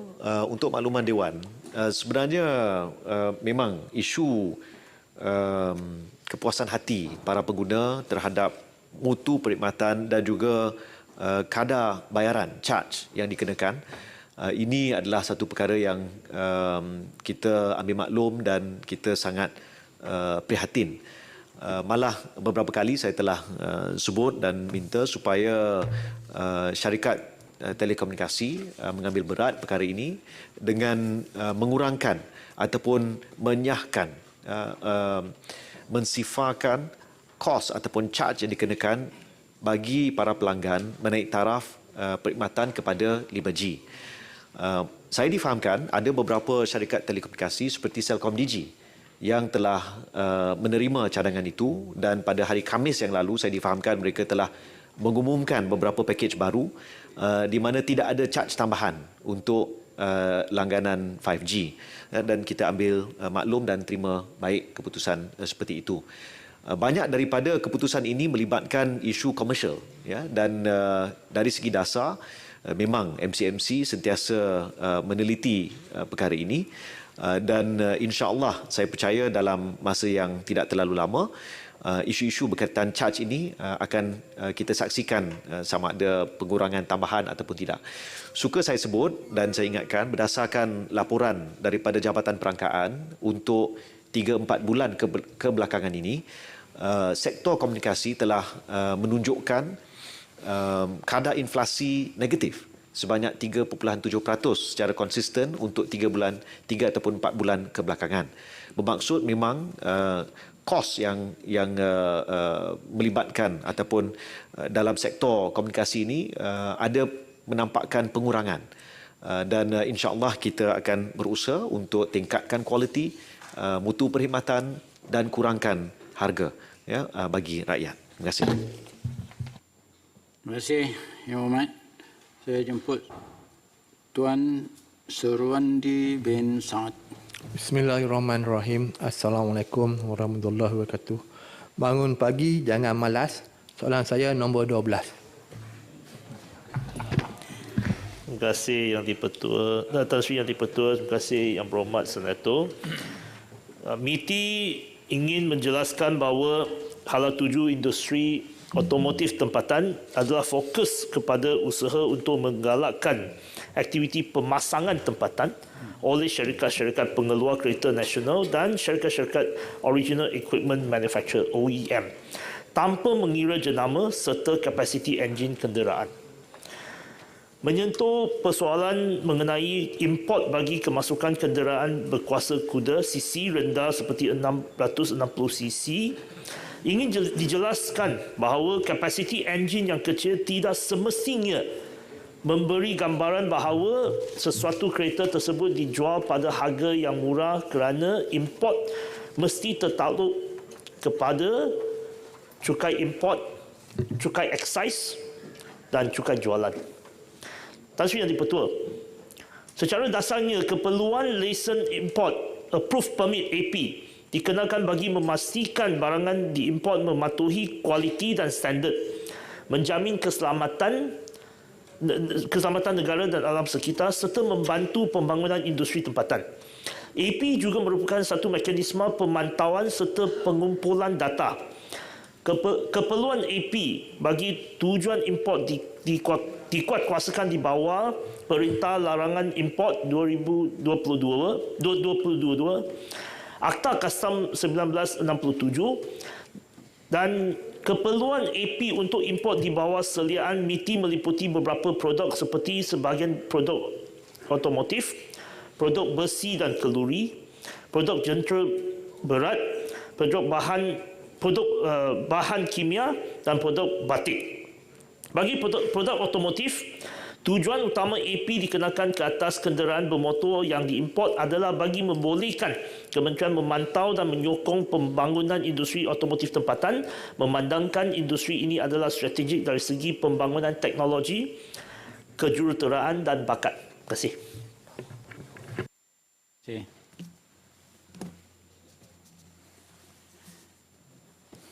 Tak ada soalan tambahan.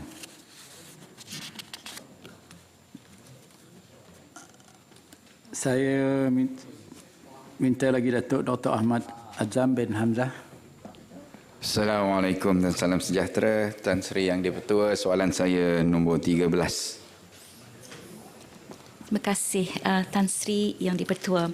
Kementerian Pendidikan Malaysia sentiasa memandang serius isu buli yang melibatkan murid sekolah di bawah Kementerian Pendidikan Malaysia. Sehingga Oktober 2023, berdasarkan data sistem sahsiah diri murid, terdapat sebanyak 5,319 kes buli telah direkodkan. Daripada jumlah tersebut, seramai 4,787 orang murid iaitu 0.09% murid direkodkan terlibat salah laku buli. Antara usaha yang diambil oleh Kementerian Pendidikan Malaysia bagi memastikan gejala ini ditangani adalah seperti yang berikut. Pertama, melancarkan 7 teras nadi keunggulan KPM. Menerusi teras 2 nadi keunggulan KPM, KPM memberikan penekanan kepada aspek karamah insaniah iaitu melalui pembentukan adab, akhlak dan integriti. Yang kedua, mengeluarkan surat perkeliling ikhtisas bilangan 4 tahun 2002 bagi pelaksanaan program sekolah selamat. Program sekolah selamat dilaksanakan di semua sekolah seluruh negara. Yang ketiga, memantau dan mengambil langkah proaktif untuk menangani gejala sosial dalam kalangan murid sekolah oleh semua pengetua dan guru besar.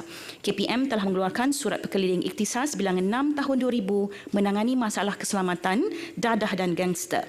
Antara tindakan yang perlu diambil oleh pihak sekolah adalah mengadakan peti aduan di sekolah dan asrama, mengukuhkan jawatankuasa disiplin sekolah dan asrama serta mengambil tindakan dan menghukum murid yang melakukan perbuatan buli di sekolah atau asrama. Jawatankuasa anti buli telah diwujudkan di setiap JPN melalui jawatankuasa menangani gejala disiplin negeri. Keempat, mengeratkan hubungan antara guru dan murid melalui pelaksanaan amalan guru penyayang di sekolah. Melalui surat siaran KPPM bilangan 4 tahun 2012, pelaksanaan amalan baik guru penyayang adalah bertujuan untuk menerapkan budaya penyayang dalam kalangan warga sekolah, meningkatkan hubungan murid dan guru serta mengeratkan hubungan sesama murid. Kelima, mengadakan kerjasama erat dengan Polis Diraja Malaysia melalui pegawai perhubungan sekolah.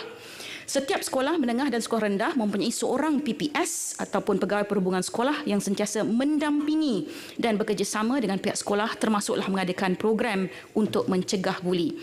Seterusnya yang berhormat, menyediakan 4 saluran utama portal aduan buli iaitu melalui sistem pengurusan aduan awam, SISPA KPM, email, talian telefon dan aplikasi WhatsApp bagi membolehkan warga sekolah termasuk murid dan ibu bapa serta orang awam membuat aduan terus kepada pihak kementerian. Seterusnya, menyediakan khidmat kaunseling kepada murid yang didapati cenderung untuk melakukan perbuatan salah laku terhadap murid lain. Tan Sri Yang Di-Pertua, untuk makluman ahli yang berhormat senator juga, pada 22 September 2023, KPM telah melancarkan garis panduan pengurusan salah laku buli di institusi pendidikan. Garis panduan ini menjadi rujukan kepada semua pihak berkepentingan di institusi pendidikan dalam menjelaskan kefahaman tentang salah laku buli, tata cara menanganinya dan implikasi serta peranan masing-masing dalam pengurusan salah laku buli, terutamanya terhadap pembuli dan mangsa buli. KPM telah mengeluarkan surat perkeliling ikhtisas bilangan 12 tahun 2023 pelaksanaan garis panduan pengurusan salah laku buli di institusi pendidikan bawah KPM. KPM sentiasa komited untuk meningkatkan lagi kesedaran murid bagi mencegah gejala buli di sekolah dan kami juga menghargai peranan Persatuan Ibu Bapa dan Guru, Pertubuhan Bukan Kerajaan dan komuniti setempat yang sentiasa bekerjasama dengan pihak sekolah bagi menangani gejala buli dalam kalangan murid di sekolah. Terima kasih Tan Sri Yang Di-Pertua. Tan Sri Yang Di-Pertua, soalan tambahan. Bolehlah tambahan satu ya, Mak. Je. Sikit je.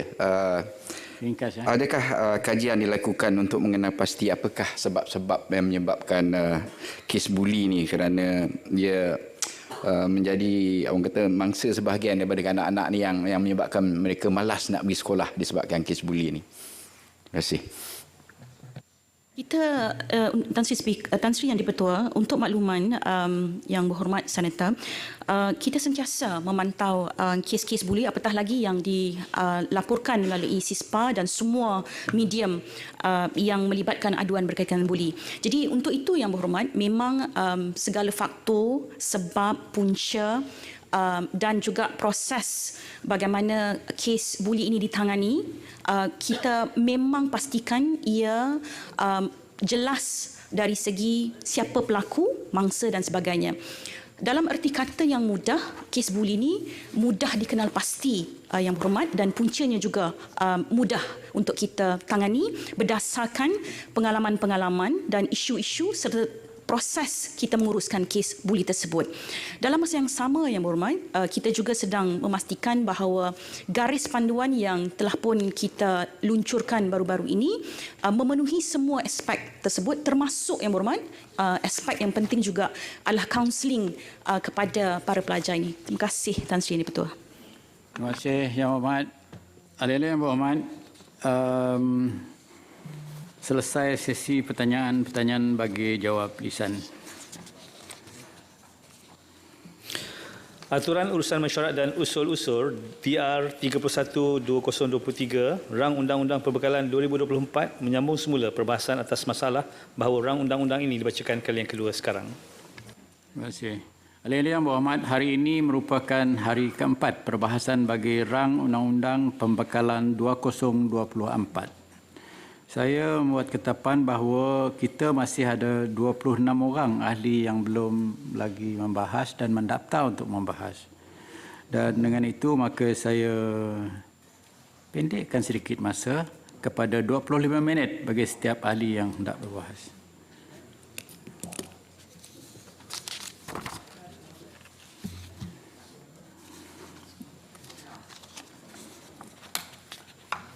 Mana sinar?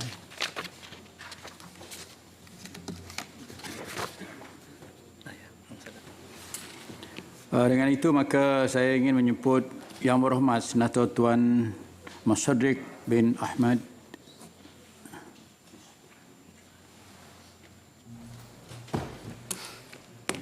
Assalamualaikum warahmatullahi wabarakatuh. Alhamdulillahirabbil alamin. Wassalatu wassalamu ala asyrafil anbiya'i wal mursalin sayyidina wa maulana Muhammadin wa ala alihi wa sahbihi ajma'in. Terima kasih Tan Sri Yang Dipertua. Saya ingin ucapkan terima kasih kerana memberikan peluang kepada saya untuk membahaskan suatu rang undang-undang perbekalan 2024 yang telah pun diluluskan di Dewan Rakyat tempoh hari. Saya mulakan ucapan saya dengan sepotong ayat Al-Quran Karim dalam surah An-Nahl ayat yang ke-90. A'udzubillahi minasyaitonirrajim.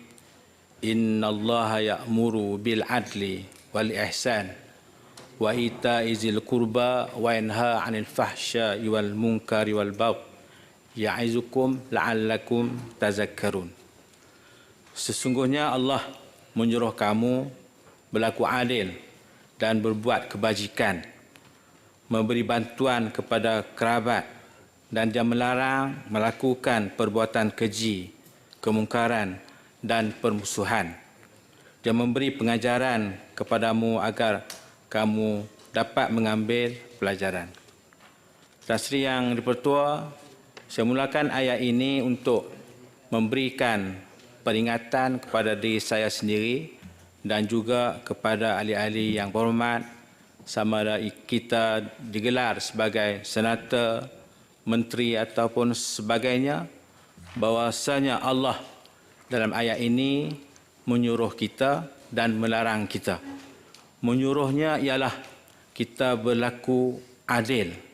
Dalam erti kata yang lain, makna adil itu tidak berat sebelah, seimbang antara satu yang lebih dan kurang. Dan kita melakukan kebaikan kepada semua pihak. Dan Allah melarang kita daripada melakukan perkara-perkara al-fahsya, keji, dan mungkar, kemungkaran, dan al-bagh, iaitu permusuhan di antara kita. Mudah-mudahan dengan ayat ini akan memberikan rangsangan kepada kita supaya kita sebagai ahli Dewan Negara ini berbuat baik kepada rakyat khususnya.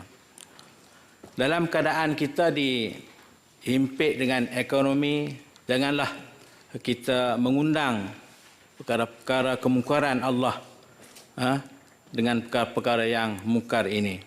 Allah Subhanahu wa taala berfirman dalam ayat yang lain, walau anna ahlal qura amanu wattaqau lafatahna alaihim barakatim minas samai wal ard.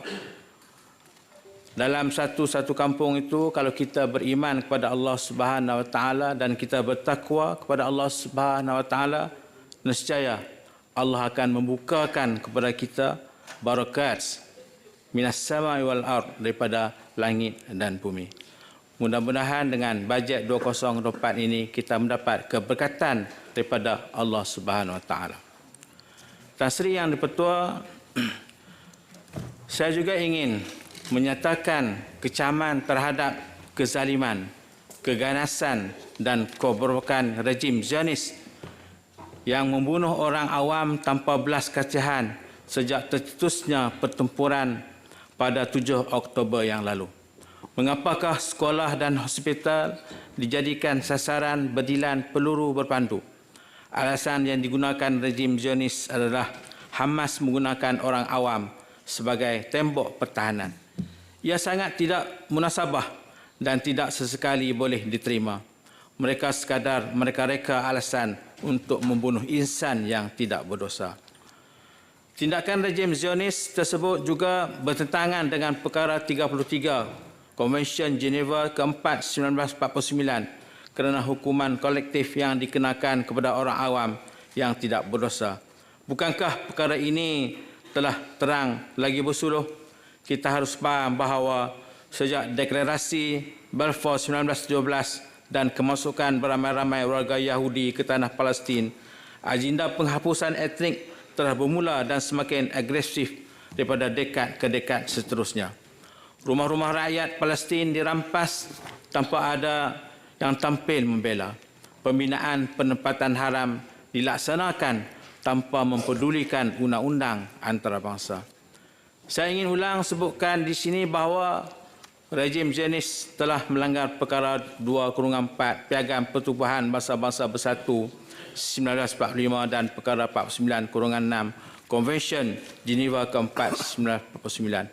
Kedua-dua peruntukan ini di atas kesalahan pembinaan penempatan haram sejak 1948 sehingga pada hari ini. Malah puluhan resolusi PBB sekadar dibakulsampahkan oleh kelompok berkenaan.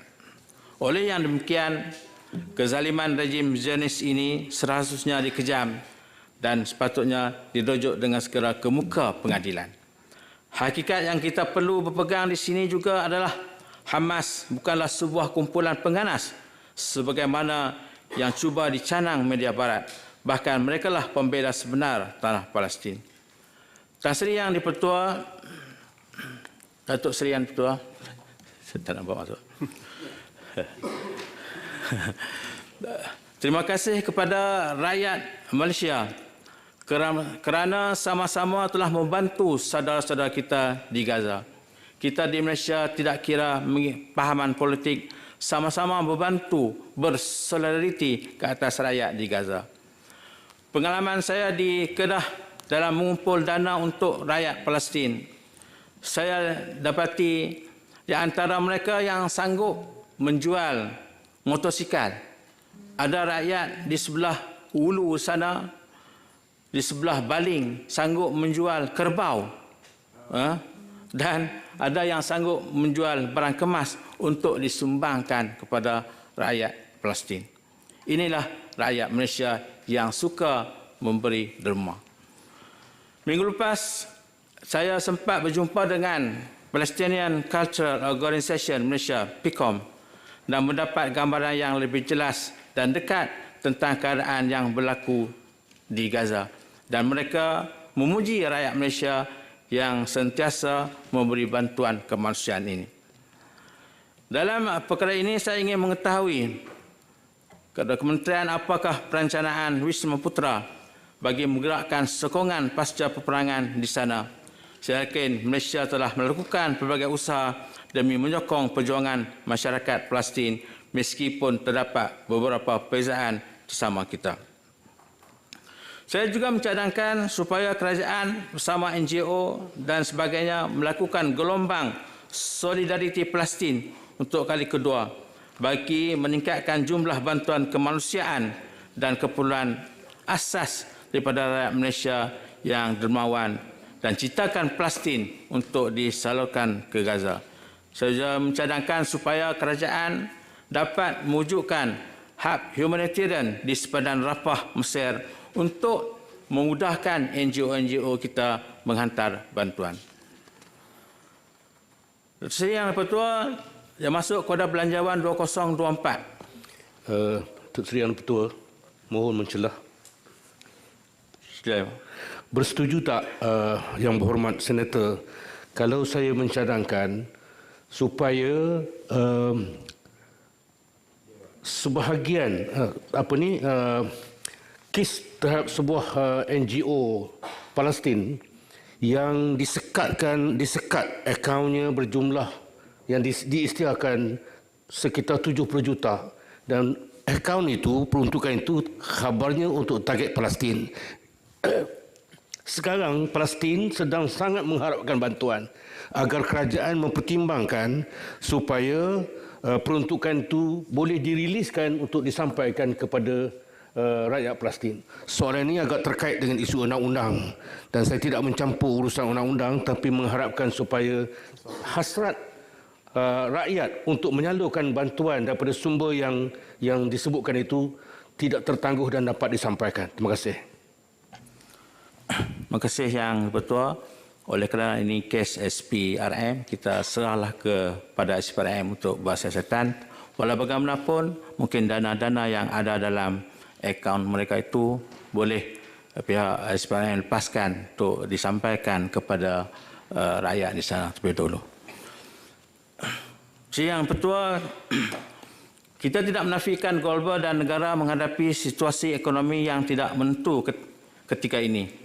Dorongan utama kepada situasi ini adalah ketidaktentuan geopolitik, khususnya melibatkan peperangan di Eropah Timur di antara Ukraine dan Rusia yang masih tidak berkesudahan.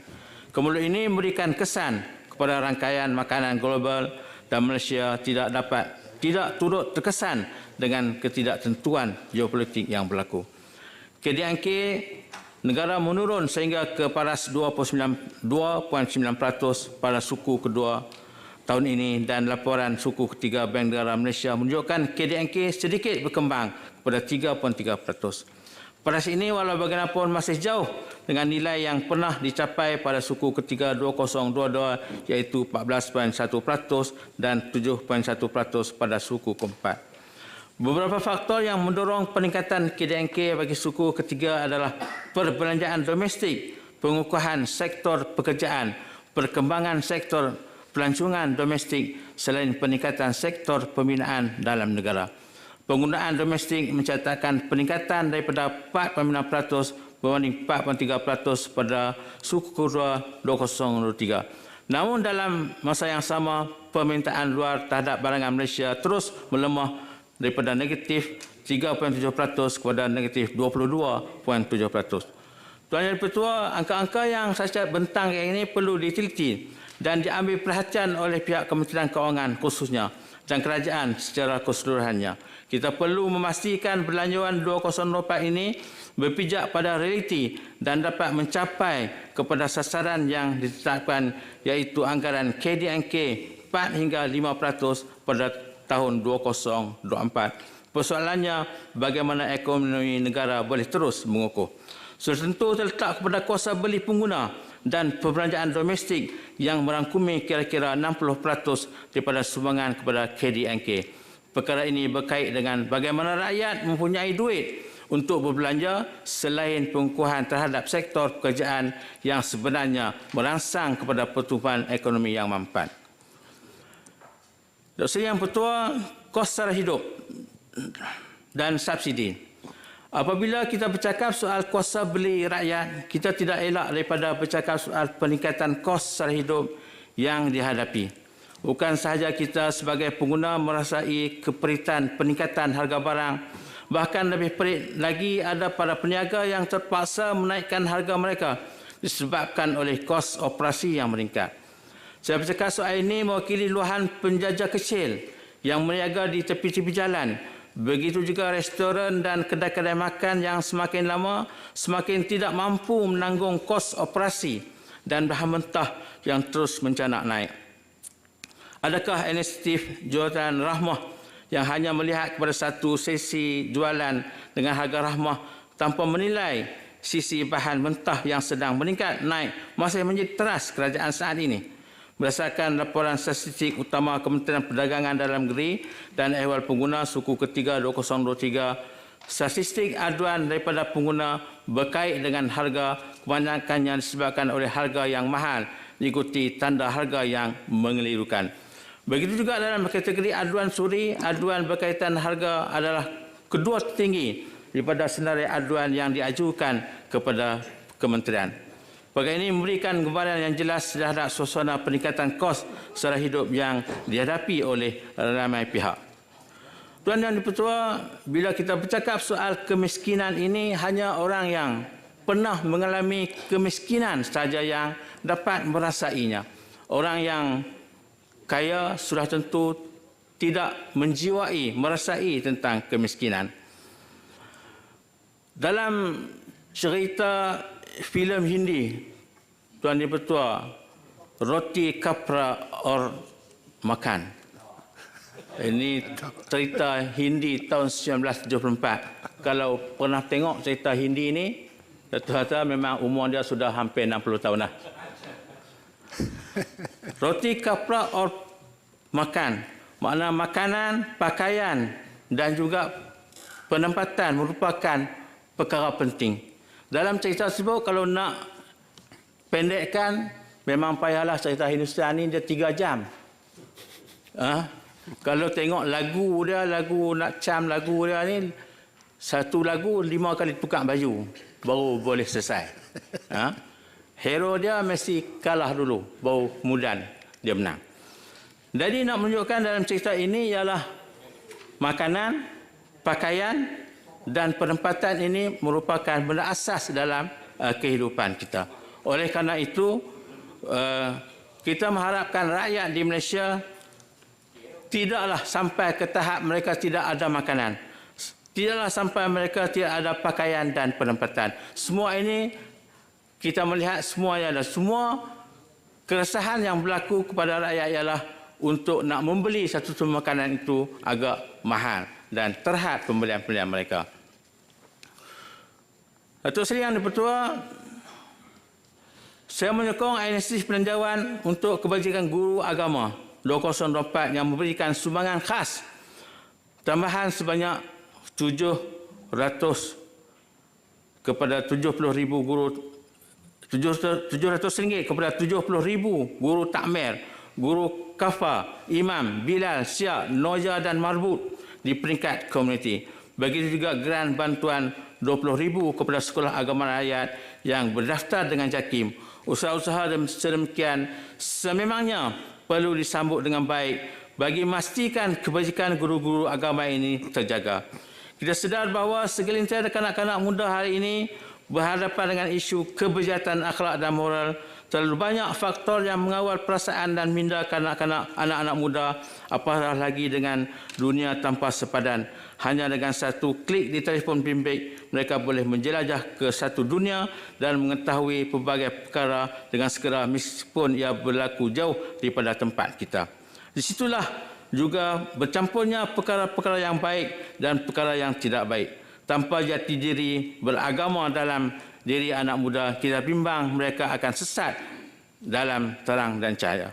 Oleh sebab itu, saya melihat cabaran guru-guru agama, guru-guru Al-Quran dan para imam serta para pendakwah sangat berat untuk dipikul. Cabaran berdakwah era milenial ini memerlukan konsistensi dan ketabahan mereka dalam menyampaikan dakwah kepada masyarakat. Dr. Sri Yang Dipertua,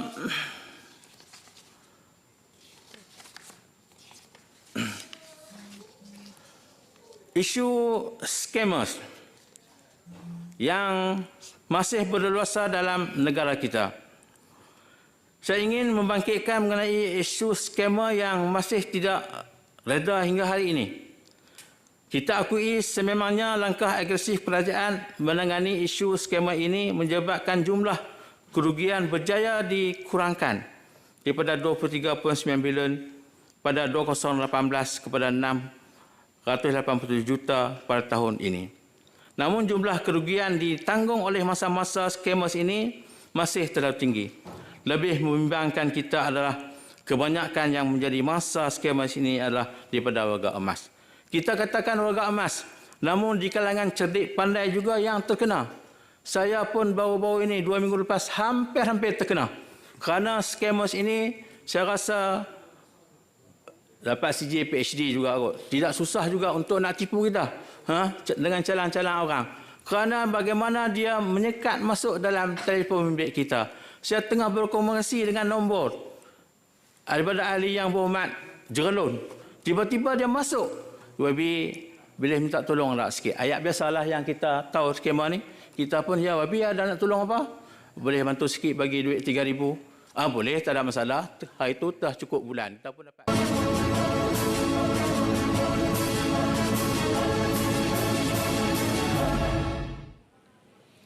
Baik, bertemu kembali langsung dari Parlimen dan ketika ini sedang berlangsung sesi perbahasan bagi Undang-Undang Perbekalan 2024. Namun saya ingin memberi jawapan kepada beberapa soalan yang kita telah pun terima dan mendengar jawapan daripada perbahasan seperti tadi berkenaan dengan soalan 9 khususnya berkenaan dengan perancangan pendigitalan pendidikan. Jawapan yang kita terima adalah berkenaan dengan KPM ataupun Kementerian Pendidikan Malaysia berusaha untuk mentransformasikan pendidikan secara berterusan berpandukan Pelan Pembangunan Pendidikan Malaysia PPPM yang diperkenalkan pada tahun 2013 sehinggalah 2025 nanti yang telah pun menggariskan 7 garis ataupun anjakan dan di mana dalam 7 tersebut terdapat memanfaatkan ICT bagi meningkatkan kualiti pendidikan di Malaysia. Dan di bawah perkara itu juga KPM telah pun memperkenalkan dan juga melancarkan Dasar Pendidikan Digital ataupun DPD pada 26 Mei 2023 yang menggariskan 7 perkara iaitu kalau kita melihat berkenaan dengan 6 strategi iaitu murid fasih digital, pendidik kompeten digital, budaya kepimpinan, digital berwawasan, pengumpayaan infrastruktur dan infrastruktur, kandungan digital berkualiti dan urakan strategik yang komited. Namun begitu, dalam jawapan yang kita terima, KPM juga menyedari bahawa terdapat jurang digital antara murid di kawasan bandar dan juga luar bandar. Dan bagi mengurangkan akses berkenaan, pembelajaran murid terutama di kawasan luar bandar dan pedalaman, KPM memperkasakan sebanyak 367 pusat kegiatan guru ataupun PKG dan 16 buah sektor pusat sumber teknologi pendidikan SSTP, Jabatan Pendidikan Negeri di seluruh negara sebagai pusat kecemerlangan. Baik saudara, itu jawapan yang kami terima. Namun sebelum itu kita akan menangguhkan siaran kita di TV1 ketika ini dan akan diteruskan di saluran berita RTM dan juga penstreaman secara langsung di laman web yang kami sediakan kepada anda dan juga melalui RTM Klik di telefon pintar anda untuk tontonan yang lebih mudah. Dan sedikit kalau boleh saya sentuh berkenaan dengan jawapan kepada soalan tentang keberkesanan program Rakan Muda dan yang jawapan kami terima daripada Yang Berhormat Timbalan Menteri Belia dan Sukan di mana sehingga 1 Disember jumlah penyertaan belia dalam program Rakan Muda merangkumi 4,119 aktiviti yang telah memecah lebih 1 juta orang belia. Itu jawapan yang kami terima dan hari ini merupakan hari keempat bagi sesi perbahasan Rang Undang-Undang Perbekalan 2024 yang berbaki 26 Yang Berhormat Senator lagi yang akan selesaikan. Jadi itu saja yang kami kongsikan kepada anda. Terima kasih kerana menonton langsung dari Parlimen. InsyaAllah kita berjumpa esok dari Sungai ke Segara, Palestin pasti merdeka. Assalamualaikum dan jumpa lagi.